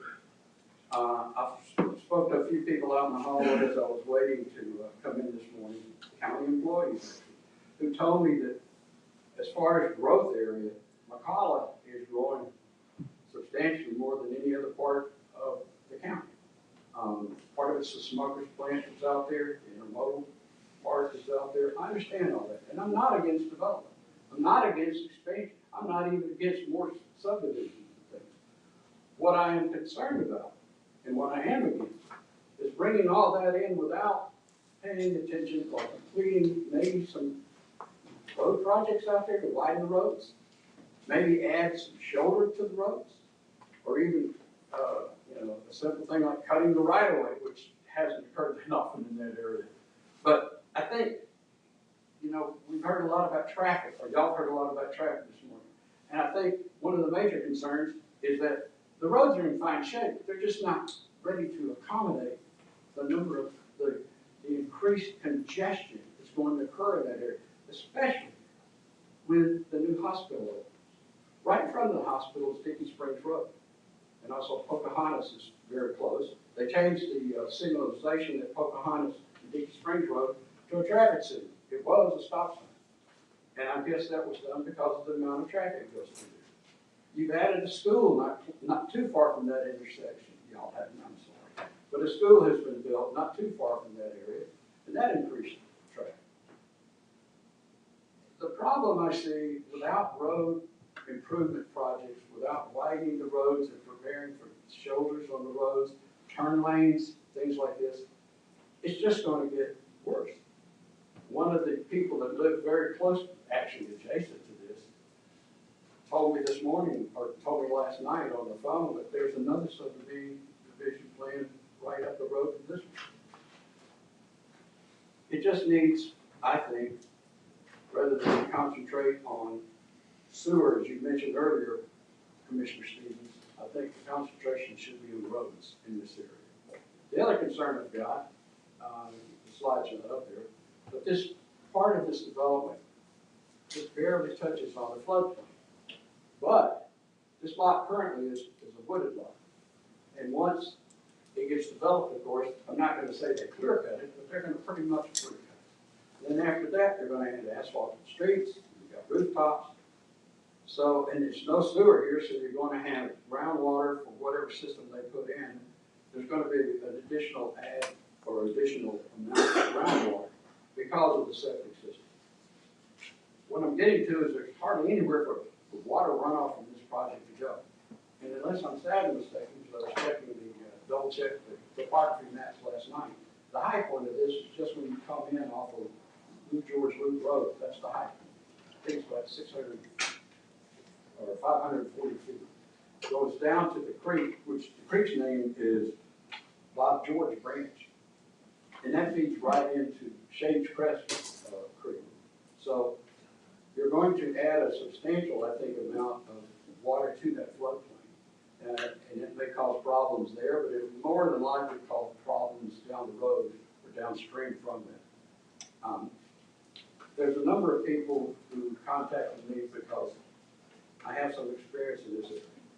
And I'm here to ask you, I live in that area, and I am concerned greatly, have a great concern over the width of the roads in those areas and the lack of shoulders, the lack of turn lanes.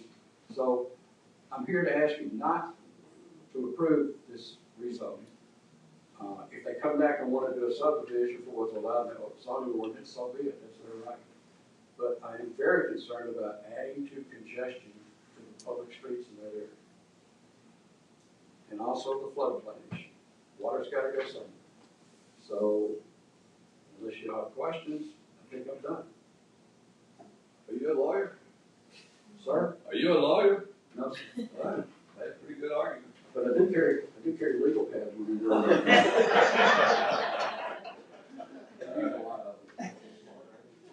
Thank you. Thank you. I don't know if that's a compliment or not. I'll take it as There is. There we go. Is there anyone else, who'd like to carry any other items up? Don't. Yes, ma'am. Come to the mic, state your name and your address. Good morning, my name is Chanel Fletcher, I live at 4975 Runway Drive. We have, our group has kind of been in opposition to a lot of these subdivisions in the past, and I thank you all for hearing us. The main thing I want to say is, and I'll be short because I know the residents are directly behind this, around the subdivision, want to say something about it. But I'm hearing a lot of the developers say, you all have, approved this before, you've okayed this before. That means that a precedent has been set. And so the more of these subdivisions that we put in place is gonna set a precedent for all these larger companies to just come in and kind of do what they want to in a small area. I'm not sure if we have a map or not, but we're basically talking about a 2-mile square radius in which there have been 4 subdivisions of over 100 or more residents approved already in just this small area. Now we're talking about this one today, and we've got another one coming up in November, and just this small area. And my thing is, I know you look at things on a case-by-case basis, but at what point do we say, you know what, hey y'all, this is too much. This is too much for this area right now. I'll hit some points. The crime rate has increased in just that area over the last 2 years, most of it being in the subdivision, but mainly one of the subdivisions that we're speaking of that has already been approved, that is now adding more homes on the backside, and they've been approved to add more homes across the street of Blue George Loop. Next, we've got 4 families in that area that since our last meeting of the 100 acres that you all declined before, 4 families that have been in that area for over 50 years that are gone and are selling their homes. We're being run out of an area that we worked very hard to sacrifice and build our homes for retirement, because bigger companies are coming in, and not to say that they want to improve or McCullough needs more housing. It's a money thing for them. It's not about the house, it's a money thing for them. And it's not looking at the residents who are there who sacrifice. A lot of people, they don't want to move. We've spent a lifetime trying to get to where we are now, and we don't want to move. And so again, this is a problem that's going on, and we don't want to lose our residents there. I just checked this morning on Pocahontas, which is a parallel road from Blue George where all this is going on. There are 756 kids at McCullough Elementary. On the other road, you've got a subdivision that you've approved for 122, a subdivision that's already has over 100, one you've approved for in excess of 100 on the other side of Blue George Loop, and all of these people are trying to get to the top at Dale Hill Road. It's unreal in the mornings. Even the traffic light that was put in, I'm still a half a mile back on the road trying to get up to the front at 8 o'clock in the morning. My mom had to go to emergency. Guess what they did? They sat in traffic for 30 minutes trying to get out from down there. That's the safety of it. And you can't say, oh, just go around. You can't, because you got in this little 18-foot wide way. You can't just go around because you're going to hit somebody coming along too. So you have to sit there and you have to wait. Again, I'm just concerned about also our property value. The initial subdivisions that were approved, they were fine. They had homes that were beautiful brick homes, family dwellings. If you go down there now, those homes are in the front of those subdivisions, mainly McCullough Trace. On down you have, I think it's Timberleaf Lake. The homes are beautiful in the front. Well, in the back, now we've got these garden homes. I took a picture this morning. The garden homes that they built and the homes, there's a home in Brighton that are built by the Habitat as well as the Birmingham Housing Authority. They look just alike. So we don't have a problem with you developing, but can you just develop the houses that are comparable to the ones that are already there? The more you bring in these low-income houses, I'm sorry, it does allow for increased crime rate. We do not want that in that area. Also, can Warrior River handle all these new developments? I mean, I'm not sure about the size of it, but that's one thing we're looking at as well. And in addition to that, my last statement, I went by this morning as well. I looked at where they're proposing the subdivision to be, and I drove on the side street, Meganson Drive. We have a couple of some people that we know that started construction earlier this year on a home. It's almost $800,000 that backs up to this subdivision that you're going to put garden homes in. And I'm not sure who said it at the last meeting, but they said that won't decrease the property value. I'm a real estate agent, and even if I weren't, common sense would tell you that it will directly affect the value of those homes around that area. So again, those are my concerns. I'll let somebody else stand up, and I'm pleading that we at least hold off on some of these rezonings to set a precedence for these bigger companies to come in and put pop houses in this area. I'm sorry, pop houses in these areas. Thank you. And that's exactly what the last hearing was about. You got a really nice neighborhood, really nice houses, and then they're gonna come up and put these little boxes in, you know, in a very condensed area. Yeah, and I have the pictures, but I couldn't bring them, but if you see what they're building, there's not even a brick anywhere, and, okay, I can sit down. Very, very well said. Yeah, and that, you made some of the arguments that I've made with our county manager, that private enterprise will always move much faster than government. And if you, and I'm trying to say this as tactfully as I can. Yeah, you already told it here. Yeah, I am.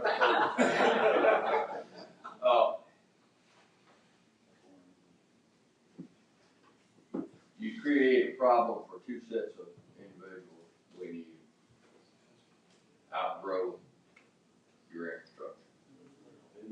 The people that move in are not happy, and the people that are moved in upon are not happy. And that's when you have your roads and your sewer system, that's the main thing that I'm looking at is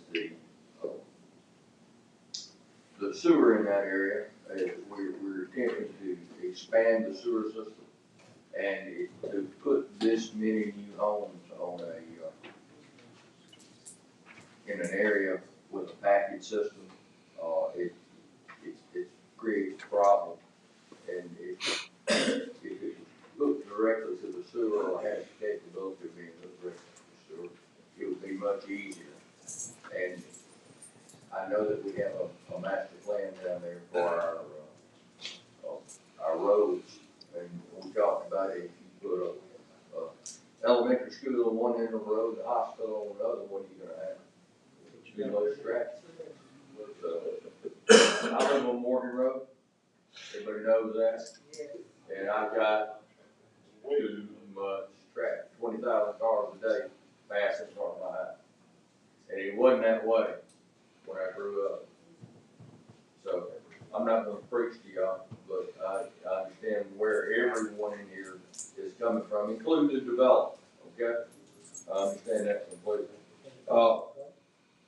No, is there anyone else like to speak? Yes. We'll take a couple more, I think. Yeah, I'm just gonna be real quick.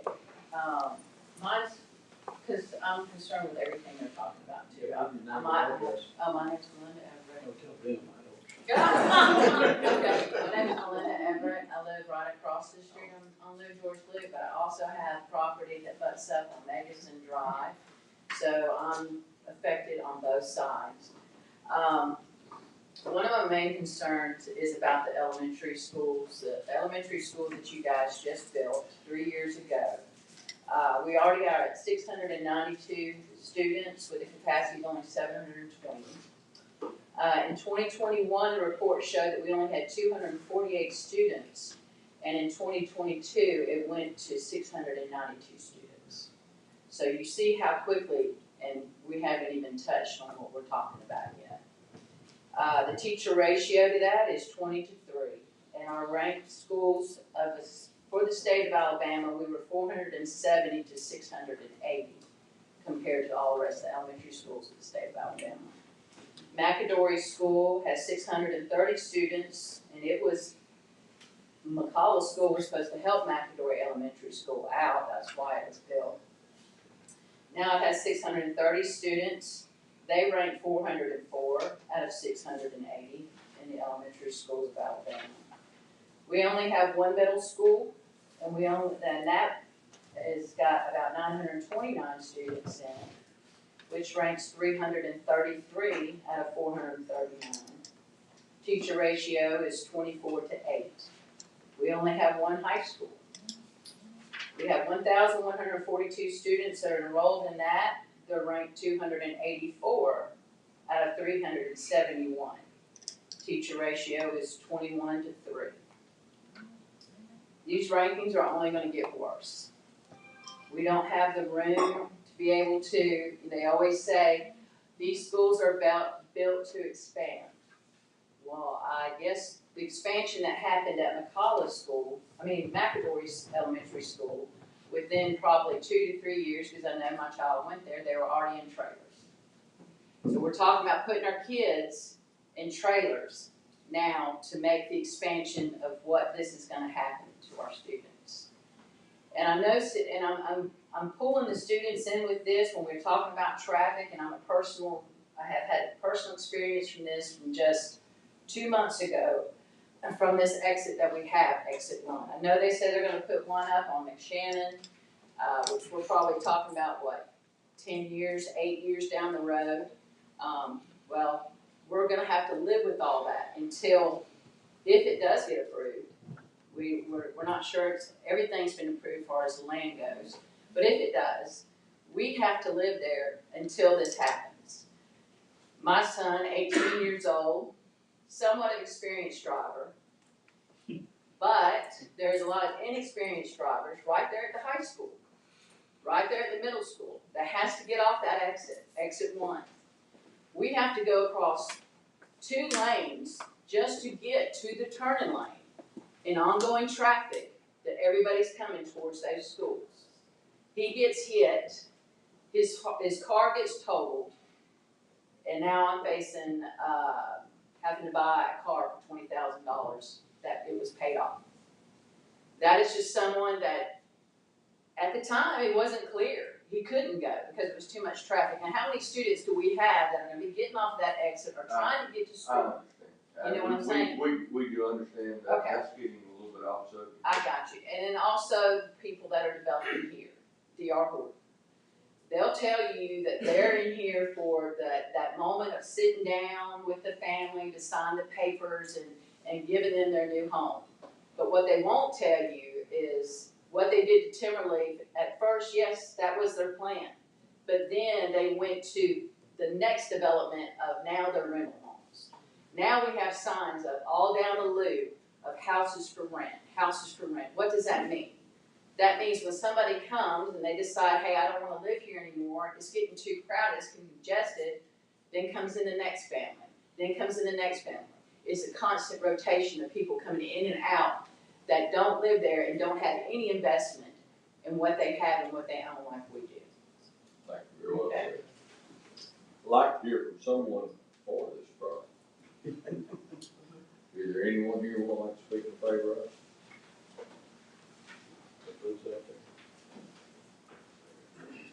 Name and address. Name is Andrew Van Zant. Address is 2188 Parkway Lake Drive, Hoover, Alabama. And I've gone through some notes from the Planning Commission as well as heard the feedback from today, and a lot of the issues are mimicked from the Planning Commission meeting. And, we understand those concerns and understand that their concerns need to be addressed. As we start off, the biggest concern that Mr. Turkett brought up in his his speech, tough to follow, by the way, is traffic concerns, of course. And we've actually assembled a traffic study for the area. We've used Skipper Consulting as the traffic engineer. Pretty extensive report that we've also provided to you guys. There are a lot of growth, a lot of cars that sort of navigate the McCalla area and just that portion of Jefferson County. But this particular portion of Blue Georgia Loop in our traffic study, the results of those traffic studies, long story short, warrants no mitigation of traffic concerns, no traffic improvements to the roads. That, like I said, that's a report that county staff has gotten their hands. You guys have gotten your hands as well. So I would encourage you guys to review that traffic study in its entirety. Lots of details. That's a traffic study that does take place while school is in session. During peak times, where people are leaving their homes in the morning, leaving their homes in the evening, and also calculates traffic volumes throughout the day. So it's a constant study of the area and something that we have been mindful of, something that's not been requested of the Planning Commission or the County Commission of us to do, but we've done that anyway, hearing the concerns of the nearby citizens. And like I said, the study warrants no improvements to the area as of today. I know one thing that was mentioned, some of the improvements to the area, that as it relates to traffic, is a future expansion of Max Shane Road. I know that proposed project is actually, planned to meet the South Shades Crest Road at some point. And while we, monitor those projects and we're aware of what's going on throughout the process of the growth of the county, our proposed subdivision is not far from a major intersection that is planned, in the county's comprehensive plan. We're ahead of the expansion of the road system, but like I said, under current conditions and future conditions, we're not generating enough to impact or warrant any sort of improvements to the roads themselves today. We are, to lean into the sewer infrastructure, we are considering the sewer in the area, and one of the concerns that came up in the planning commission meeting was, in fact, the on-site systems that has been discussed in former cases today, and careful discussions with our engineers, environmental folks. We have steered away from that, and that's not a position that we would choose to take in this matter. So we would look to tie into the county infrastructure and be a part of the Jefferson County sewer expansion. As noted in the comprehensive plan, that this is a part of what the county sees as the expansion of the sewer area. So we'll be on the front end of running the lines down Blue Georgia Loop and expanding those sewer services to future growth in the county. But that is something that we are definitely going to be a part of, and we'll make that part of our project. I do want to point out a couple things too. I know the school impacts are something that have been brought up a few times. Ms. Everett, I think, made a great point in the planning commission meeting, and she brings it up again today in the commission meeting that we are building subdivisions. Subdivisions, are housing families, and families, of course, have kids. Kids go to school. Those statistics that are given are ones to be considered. She mentions the teacher to pupil ratio of 20 to 3. That's a 10 to 1 student to teacher ratio. The Alabama average today is 15.5 to 1, so we're below the average in this area today.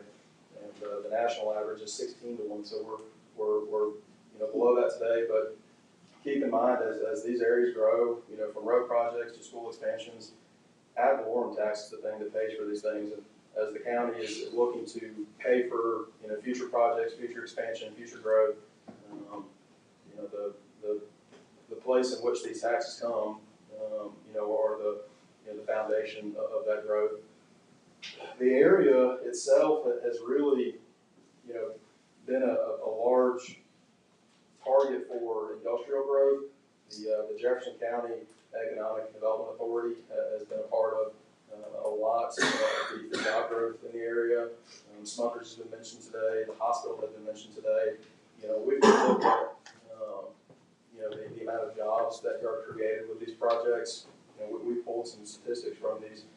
This is directly from the Jefferson County Economic Development Authority, that for every acre of land that's sold by the Development Authority, 6.6 jobs are created. So to date, 865 acres have been sold. That's over 5,000 jobs created. 350 acres to be sold. So there's a lot of jobs that are still left to be created. We see it every day. The statistics speak for themselves. People don't want to drive, from Helena's and Alabasters to work, in McCalla. They want to live in McCalla and enjoy the conveniences of McCalla. So that's what we're here for today. And be glad to take any questions that come up from today's discussion. Questions from the commission? It's imperative that for any of these new subdivisions to be approved, that they must connect to the Jefferson County sewer system. That Shades Creek Basin is such that it's low, it floods, and it creates an environmental problem, and you would be throwing something on to the community, to the homeowners association, that they would not have the funds or the expertise to do. So that would be David, how long are we away from, are we premature in that? It's 1,400 feet from. 1,400 feet. 45, 1,445. So, I mean, that's a commitment that we're, willing to make in today's meeting, that, in order for this to be approved, that we would tie into the county infrastructure, county sewer, and make that run through a public right of way. There's not private ownership that we're gonna have to work with, so, I think that allows us to, like I said, be on the front end of that sewer expansion. Are you saying you would join in the cost of getting it to the subdivision, or you would just tie in once it got there? No, we would be a part of the extension of the sewer. what's our, I'll get back to you, so, I want to ask this, the ESD, the pattern and practice now is that the developer bears the cost to bring it from our line to the developer?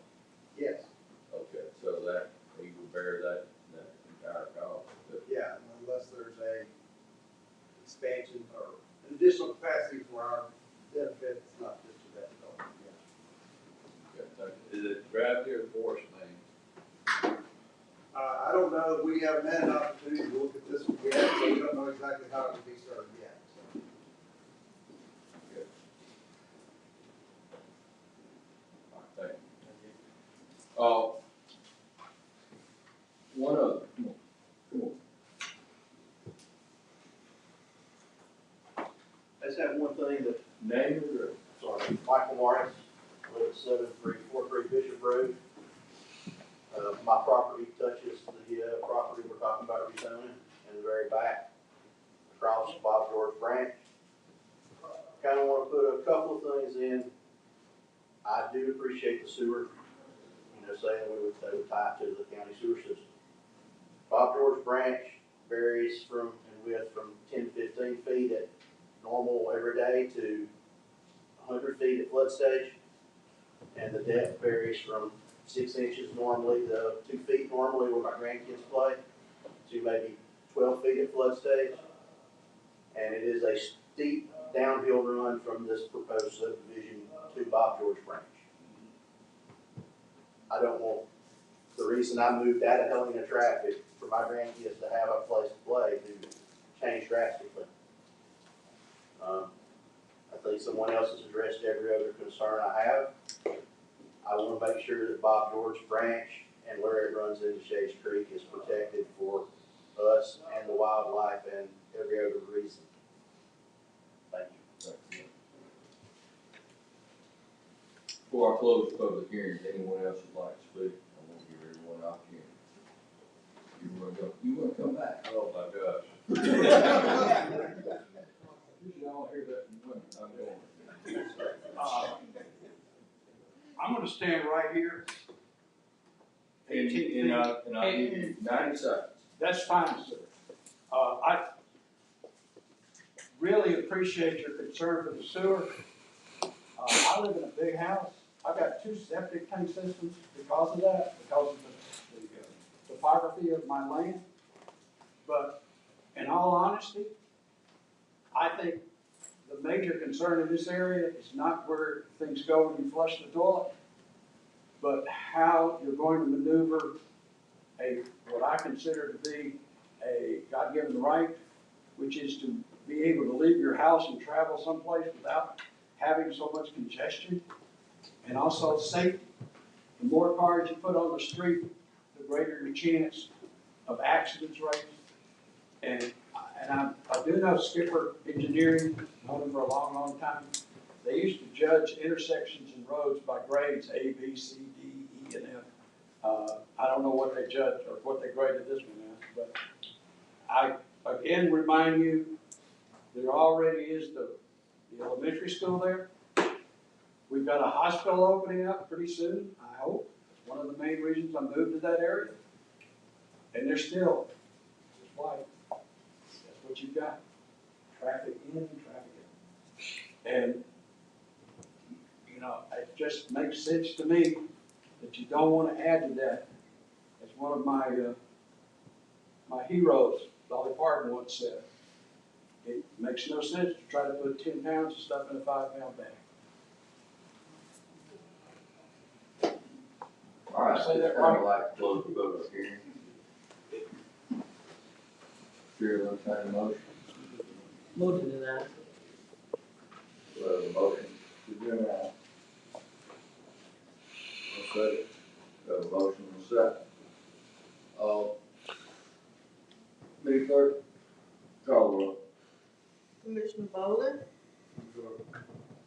Commissioner Knight, He concurred. He concurred. Yes or no, but he concurred. His is a vote to deny. Commissioner Scales, Yes. Commissioner Tyson, Commissioner Stevens. It would be yes. That is a motion to deny this particular project. And understand that it takes 3 affirmative votes to either approve or deny any of our zoning. So, I want to thank everyone for their participation. And I want to thank, the developers for doing what they said they would do. I had spoken with members of the community and they said, sewer, and they said a 50-foot buffer instead of a 35-foot buffer, if it's gonna get done. And I want to thank and commend the developers for coming through with both of those. So, there's much to do, much for the county to do as far as the infrastructure. We want to go to work on the roads as quickly as we can, and see if we can make this, because it doesn't do any good to create all this economic development if we don't have any places for the people to live. So it's important that we work together for that compromise and to get that done in the community that I'm like you, I call home.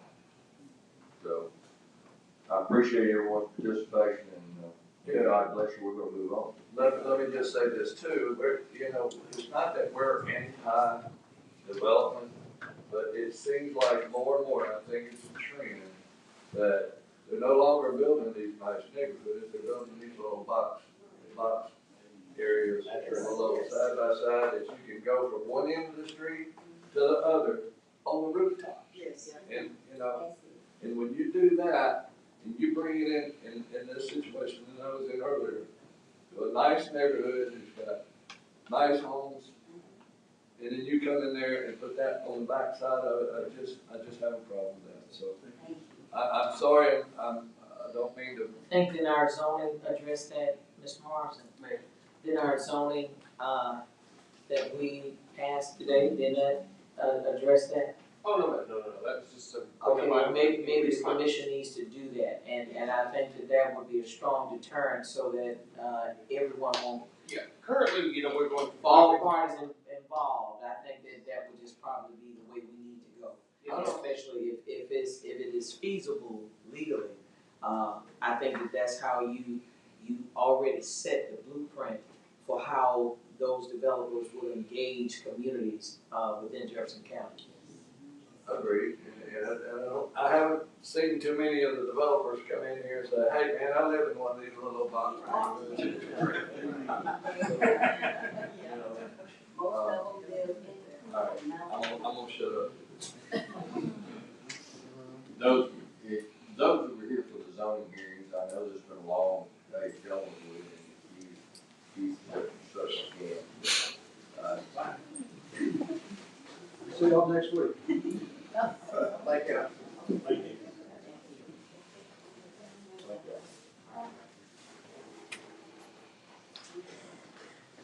Going Tigers, I see, ma'am, Someone, Commissioner Knight's right. wait a minute. Come in. The only Tigers, I see what? Oh, the class. Oh, okay. Yes. Okay. All right, I know we have one more public hearing, but I'd like to go ahead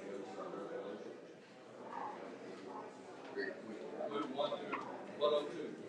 We have a motion. Second. And a second. All in favor say aye. Aye. We have two items of new business. Yes. One item, like to ask the body for unanimous consent to consider two items of new business. So, we have a motion and a second. All in favor say aye. Aye. Any opposition? First of those items is an appointment for Jefferson County DHR Board of Directors. They need for a quorum. Move the item, Mr. President. Item's been moved and seconded. All in favor say aye. Aye. Thank you very much. The second item is, Mr. Martin. It's a resolution of the county commission acknowledging, no, this is the sheriff. You made three items. Well, the sheriff had asked if we put on their Symbicor contract, their medical provider. We got incorrect printout. Yeah, this is, that is the resolution that we want. Now, it's just an acknowledgement of Symbicor, their contract with sheriff's army, and medical providers and inmates, so that they can, pay their bill. It's my understanding that, they were inadvertently left off within their list and they're 45. No, so they didn't turn it in until last Friday. So They didn't turn it in. Anyway, they were behind and needed to get this done to be able to pay the vendor. So, But it wasn't on the county, it was on the sheriff's side. Second. Moving second, third, all in favor say aye. Aye. All right, that carries us to our last item, I believe, our sewer rate resolution. Thank you. Thank you, Pastor. Pray for us, sir. Fervently. Yes, but county, as they are moving forward, to refund the sewer ones, it's necessarily that we have a public hearing to consider a sewer rate resolution. And it says to change sewer rates for fiscal year 25 and later, as contemplated in the 2023 rate resolution. This is sometimes, it may be a little confusing because the sewer rates are not changing. The sewer rates that we established in our bankruptcy plan of adjustment and were approved by the court are those that remain in effect today and will be for the foreseeable future. Mr. President. So with that being said, I'd like to open the public hearing. She wanted to say something first. So we'll let Mr. Scales. Since we have several public, since this is a public hearing and we have several speakers to speak, I think, Mr. President, if you will oblige, that it would probably be feasible for Attorney Long to explain this resolution so that those who follow will have a clear understanding in terms of what this resolution actually means. If the body will oblige, I think that would be probably a very useful act. Sure. Frank, you come there. And those speakers are going to be limited to 3 minutes. As you all know, my name is Frank Long. I'm with the Washington Law Firm. We serve as bond counsel for Jefferson County. When the county was, after the county had declared bankruptcy, and while the county was in bankruptcy, the county adopted in 2012 an interim rate structure that changed the way in which sewer service was charged, and established a base service charge and then volumetric service charges on top of it. And part of the reason for doing that was to make sewer rates more affordable for lower income users of the sewer, and actually all of the ratepayers of Jefferson County sewer. As negotiations move forward with the county's creditors throughout 2012 and 2013,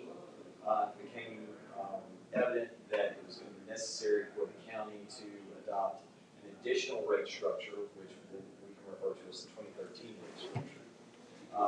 That rate structure called for a series of 7.89% rate increases over a period of 4 years, to be followed by a series of 3.49% rate increases for as long as the 2013 sewer warrants are outstanding.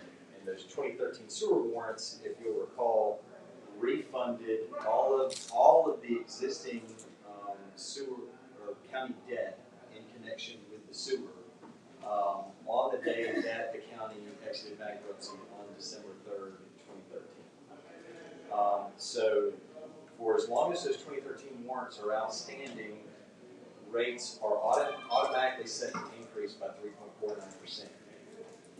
This new rate resolution, which we're referring to as the 2023 rate resolution, will only go into effect upon the refinancing or refunding of the 2013 sewer warrants.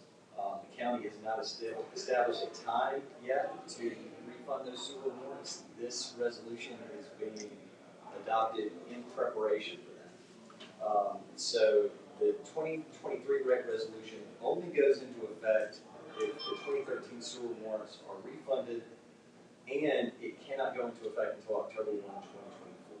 So that's why the description in the agenda says that this sewer rate resolution addresses rates in fiscal year 2025 and thereafter. This 2023 rate resolution also calls for 3.49% automatic annual rate increases. So essentially what the county is doing by adopting this rate resolution is just keeping the status quo. Right now, under the 2013 rate resolution, rates increased by 3.49% annually. After this rate resolution is put in place, rates will continue to automatically increase 3.49% annually. So there's no increase in, or there's no change in the rate increases over and above what's already in place and was put in place in 2013 so that the county could exit bankruptcy. Can I answer any questions from the commissioners? No, I thank you. I just wanted to make sure that they had information before they spoke.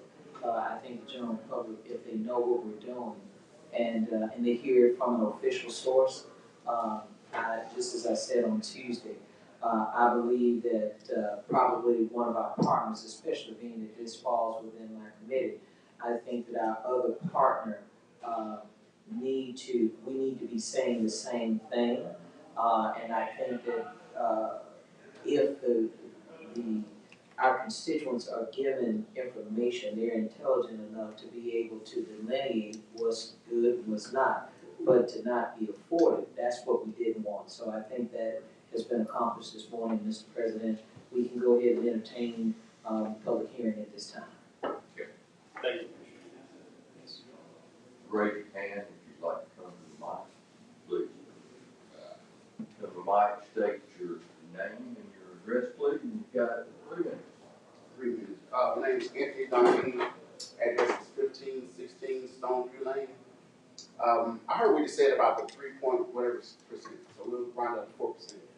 My bill has consistently been between 200 and 250 a month. The past 3 months, I had 5 and change, 4 and change, 6 and change. The first 2 I paid them, cool, and made a mistake. Had somebody come out, do a survey, pay him $500 some bucks. Nothing's wrong, nothing's legal. Again, this month comes out $682. So there's something wrong. He's saying 3%.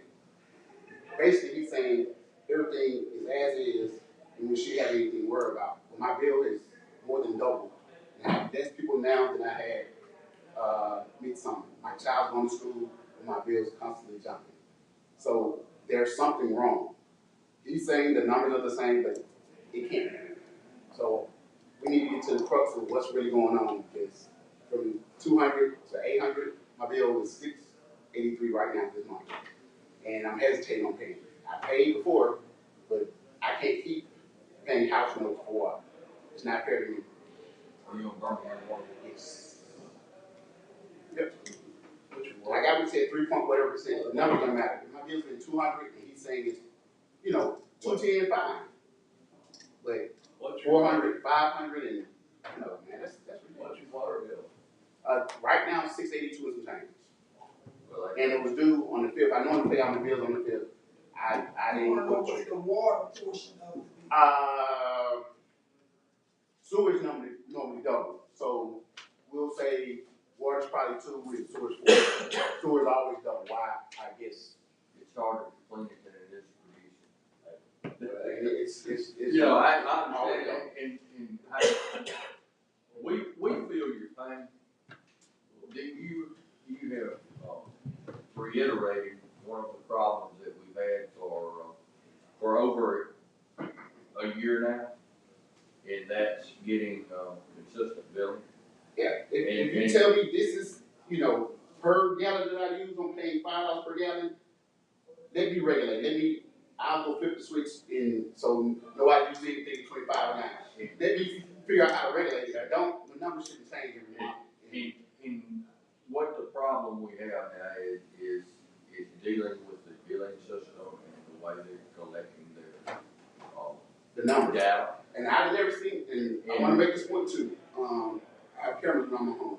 I've never seen anybody. My cameras go off. I'm on the cul-de-sac. You go off, and somebody shows up. Never seen anybody. And we're working Never with seen the anybody. Birmingham Water Works Board now for a billing arrangement where you will be able to establish an automatic meter reader for your water to where it's done through technology now. You don't have to spend on someone coming up and looking and writing it down. That is in the works, and it's part of the billing agreement we have. We're working with the Birmingham Water Works Board to do that. And that doesn't answer your question right now. Yeah, probably right now. Solve your problem, I understand. And I've had others that just call my office with thousands of dollars in bills. And there are almost always, it's either a leak or it's a mistake. And it's gotta be one or the other. So And I tried to address the leak. I had somebody. I took the paperwork to them, and my bills jumped again this month. in what district do you live in? I'm off Edward Road. So that's and Stonehenge. Okay, so the way we do that is, contact your commissioner. And there she is. Yeah, that's why he's here today. And what we will do, we will address that with the Birmingham Water Works Board and our sewer people. and with our sewer people. And they're here.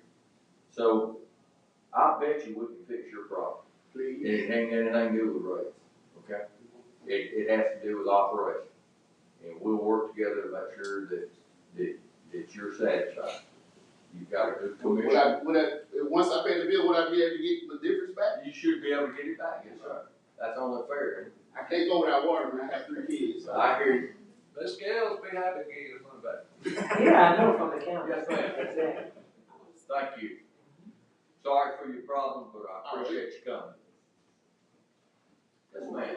My name is Elizabeth Bellable, and I reside at 824 86th Street South.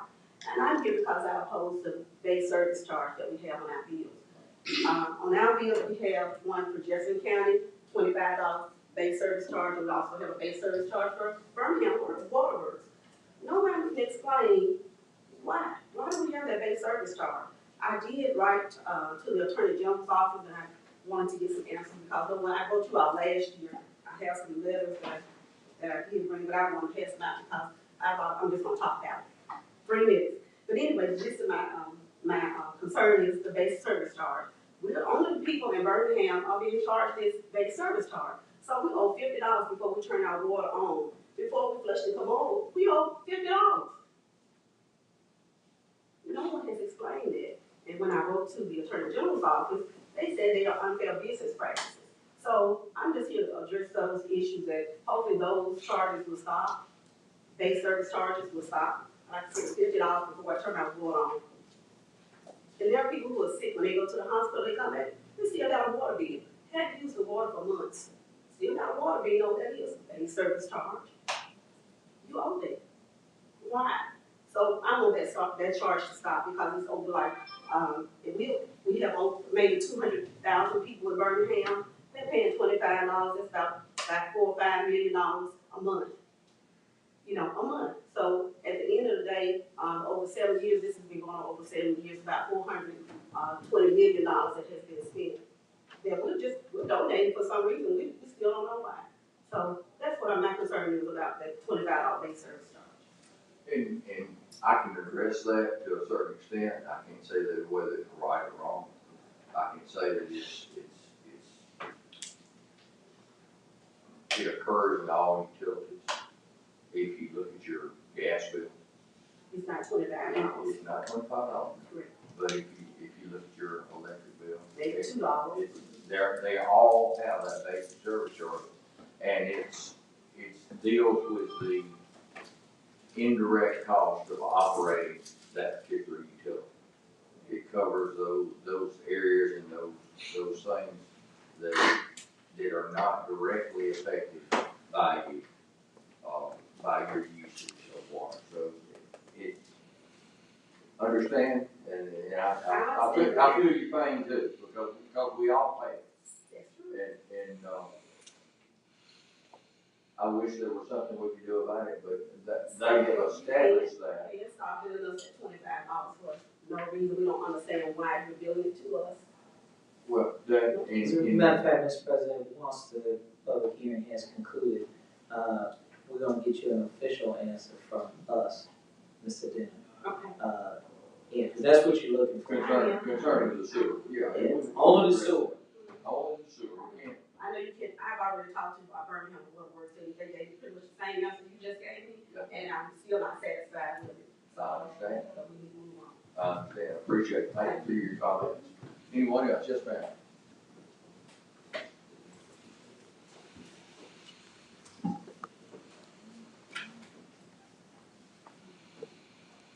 Good morning. Good morning. Thank you, Mr. President and Commissioners, for allowing me to speak today. My name is Karen Michael. I live at 629 Ridgetop Circle here in Birmingham. And I want to say thank you to the other folks that have come and spoke, because that's going to allow me to concentrate mostly then on the debt aspect of this. I want you to know that time and time and time again, I have heard over the years people saying that they're getting mysterious $400 and $500 bills, and they've done everything this man has talked about, and there's never resolution, there's never an answer. And so this actually is something that's been going on for years. Back in 2016, there was an elected official. I was new here, so I can't quite remember who had a meeting about water bills, and so many questions that he decided to get some lawyers to come back and speak. So a few weeks later, some lawyers had reviewed everything, and they came back, and this was their explanation, okay? They said that because of the debt agreement that was reached, that things could be charged in a way that the people could do nothing about. And so that the reason the water folks can't answer why you have no leak, but it went to $500, is because it's not actually because of the water people. That it's because of the debt, because it's the sewer. Now, before you say anything else, let me tell you this. In all these years, every time I hear someone, and I ask this gentleman as well, are you on sewer or are you septic? Every single answer I've gotten has been sewer. So if it is not a sewer problem, it's a water problem, why is it only happening to people that are on the sewer system? The neighborhood I live in, we have many septic people, we have many sewer people. I pulled up while I was waiting a thread from, I think it was 2017 or 18, where someone complained these exact same things that you're hearing. And other people, yeah, me too, me too, me too. Everybody on there that was having a problem were my neighbors who had the sewer system. I thank goodness, and maybe I shouldn't jinx it, I'm on septic. Never had a problem. My bill is always consistent. And so, and my neighbors just right there are having problems, but they're on the sewer. So I really think that this is a deeper problem. I think that's why the water people can never answer it, and that's why the citizens of Birmingham that have these problems can't ever find the lead. Now, I can't explain it, but that's why I'm here, to let you all know this is a perfect opportunity. Since you guys are discussing renewing this, then let's get this straight. Let's stop doing this to the people of Birmingham, and let's stop pushing it off on the water folks, because I really don't think that's the problem. And I do have one question before I end. So there was a little over $4 billion in debt in 2011 that was filed on, and then in 2013 was the exit agreement, which we're here discussing today, which added more debt to it. So if I have my numbers right, and correct me if I'm wrong, it was over $6 billion. Okay, so that's fine. Like I said, I'm not standing here pretending to be an expert. But what I would like to know is that exactly what it was in 2013 that bankruptcy was filed on, and what is it at today? It's a 40-year agreement you've been paying, or next year would have been 10 years. So technically, we should be 25% of that debt should be paid off. Is that where we're at? Ma'am, have you ever been bankrupt? That's a personal question, sir. Well, that's the answer that I'm going to give you, is that Jackson County was bankrupt. I know, that's why I spoke. And as we came through, we negotiated through that bankruptcy agreement and deleveraged your sewer debt that was brought about by some misconduct and through some mismanagement at that time. We deleveraged about $1.4 billion. And right now, if we are able to go to market in the very near future, we will refund or refinance around $2.3 billion. So you are better off than you were, but it's that it won't be 25%. That we're refunding it now to be able to level the debt service and to be able to meet within our projections to make sure that your sewer and your water both remain affordable for you. Okay, thank you for the explanation. It just is not remaining affordable for many of the people in Birmingham. So I would like to ask this. I'm assuming it's public record since it's tax money. I would like then, since I guess I'm mistaken about the numbers, I was going by an article Shallon Stevens wrote in 2014 about this very subject, is how I came up with that number. So is it public record, and would I be able to request then? You should be able to do any of that, but you've got an expert sitting right there behind you, Marnette Wright. He covered the county during that period of time, and he was very diligent in what he did and very fair in what he wrote.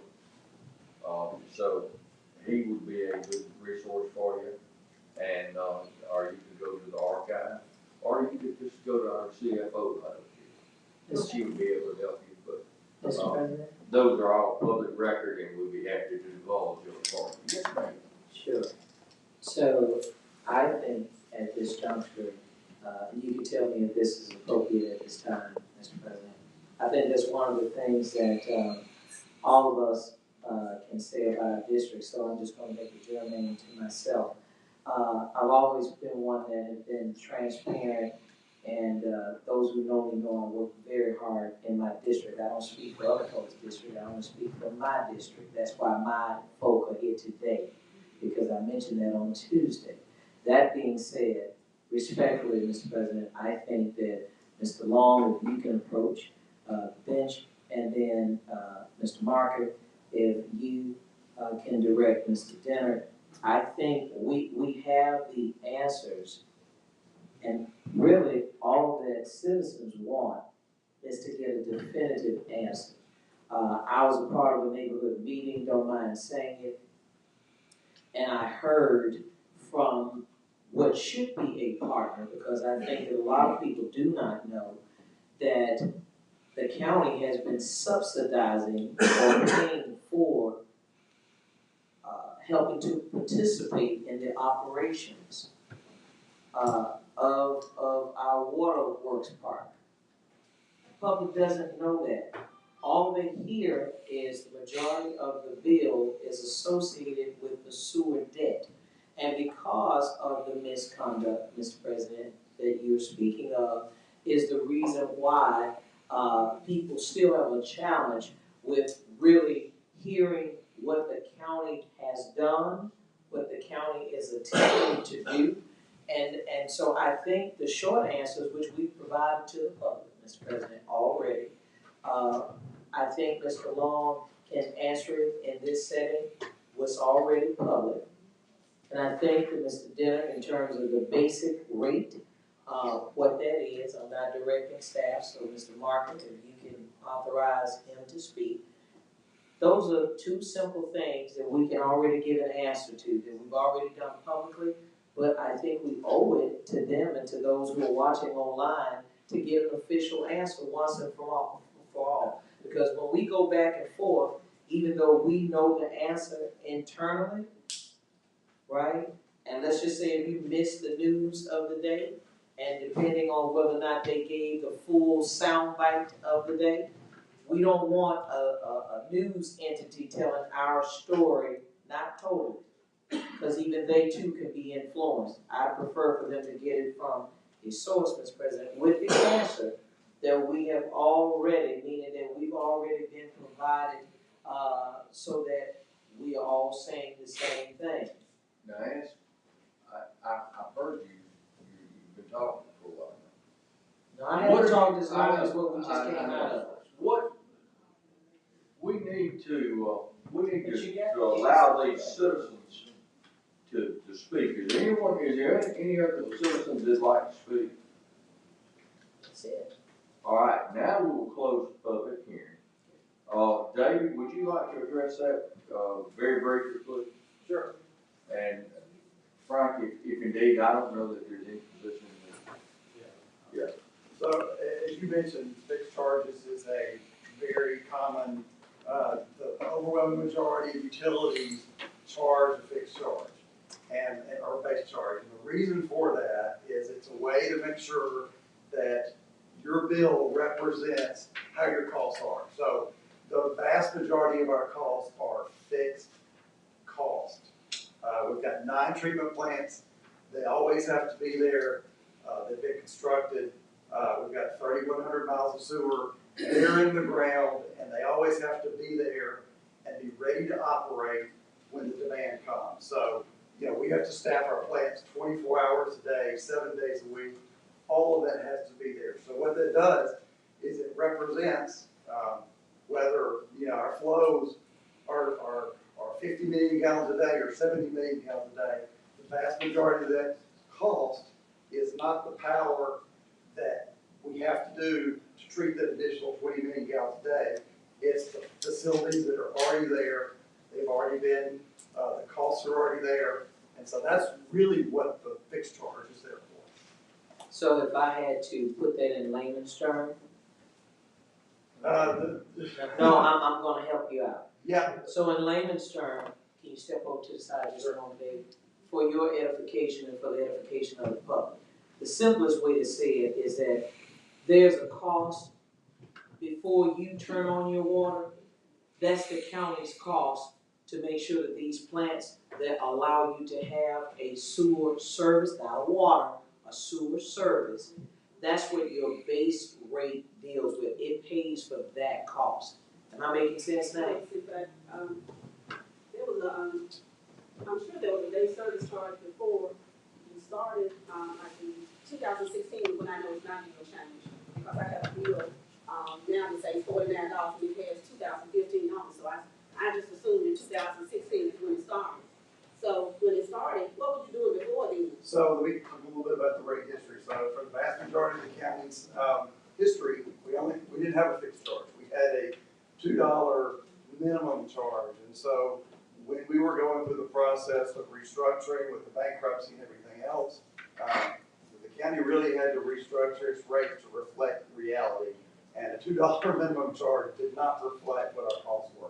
So in the 2012 rate changes that we made, we instituted that fixed charge based on that. So, it's really a balance.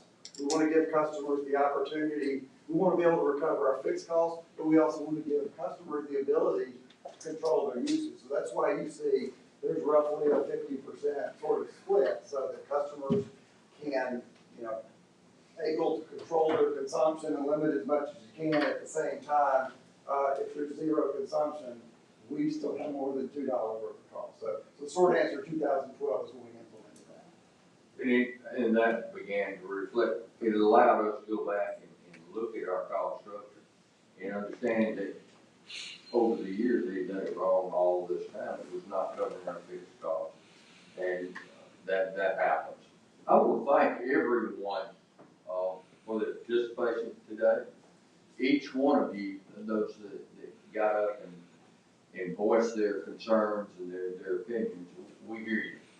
And we understand, and we'll be happy to continue this dialogue as we move forward, because one thing that we want is that transparency, that was lacking, that got us into this trouble that we're trying to work our way out of.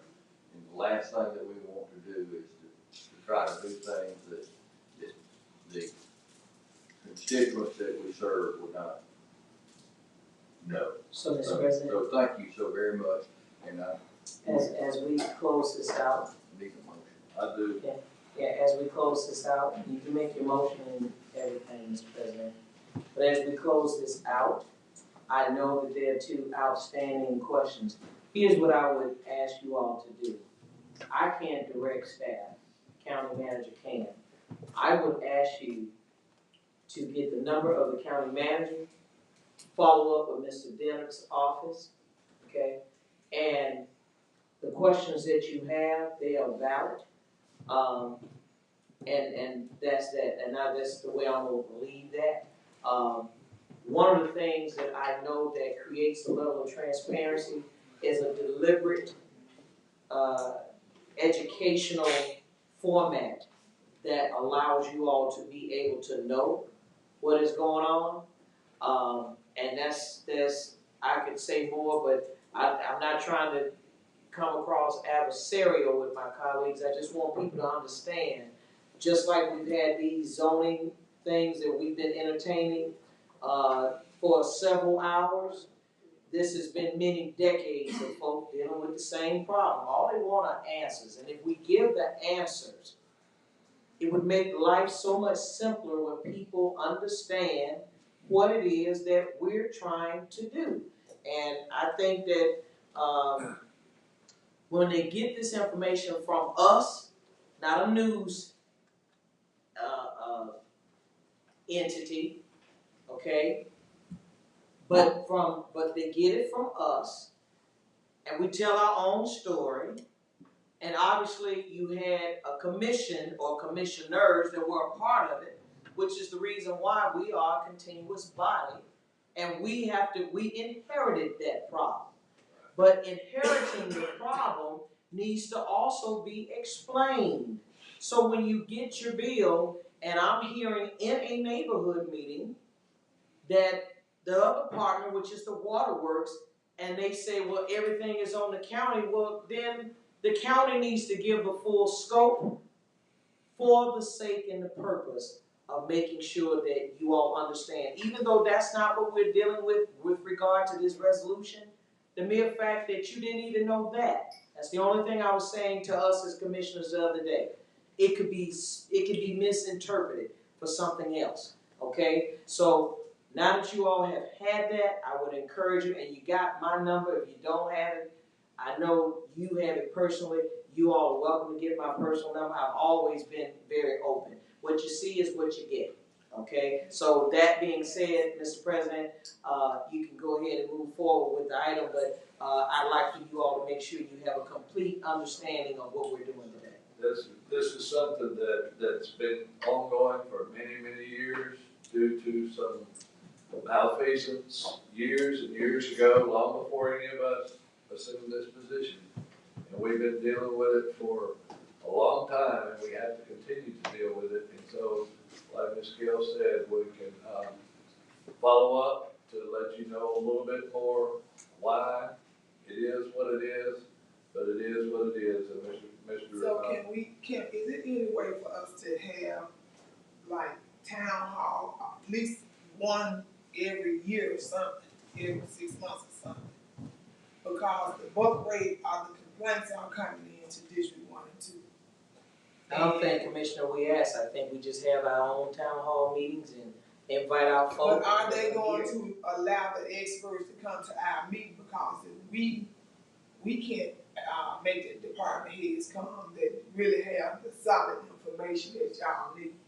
Well, so that's what I would like, if you could do that, to have the experts to come, because we are getting too many calls in. And I have talked about this forever. So we just really need to have meetings. If y'all don't want to have it as a county commission, as a whole county, if we have them in our district, we y'all allow the experts from the county come.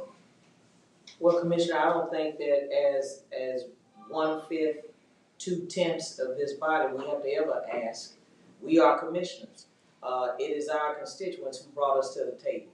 That being said, the county manager works at the pleasure of the commission, not a commissioner or 3 commissioners or 4 commissioners or whatever. The bottom line is that we all are advocating, okay? None of us should have anything that we have to hide, and the county manager will direct staff who works for us to make sure that they're at the meeting. And it's really just that simple. Not talking about the staff. What is that? Well, Mr. Long, who deferred just this morning to David Dennard, who is over sewer. And so what I'm saying is, since that is a committee, I'll get with you, Commissioner, and we can have a town hall meeting. So the lawyer is, the legal firm, or the law firm, is deferring to David Dennard, who works at the pleasure of the county manager, and the county manager works at the pleasure of 5 commissioners. And you and I make up 2/10 of this commission, and so, county manager, respectfully, I'm asking you that when we get this date set, for you to direct staff to be present so that all of our constituents, I mean, I'm not breaking it down to 1 and 2. Whoever wants to be there can be there. But I think that we would gain more traction on our own, being that the Waterworks Board is putting out misinformation. And if we did it ourselves, and not only our people will they speak, they can also provide it in writing. No one is going to tell your story the way you do. When I learned of what we were doing in terms of paying for services with the Waterworks, that same meter, sir, that our commission president eloquently told you about, it is the county that is going to help to pay for it. But you hadn't heard that, had you? So that's my point. And that's what I'm telling you, Mr. President. If we told our own story about the responsibility that we have assumed with the problem that we have inherited, the public will actually probably support us a lot more. Because now you're seeing that we're trying to rectify, not only with our words, but in money.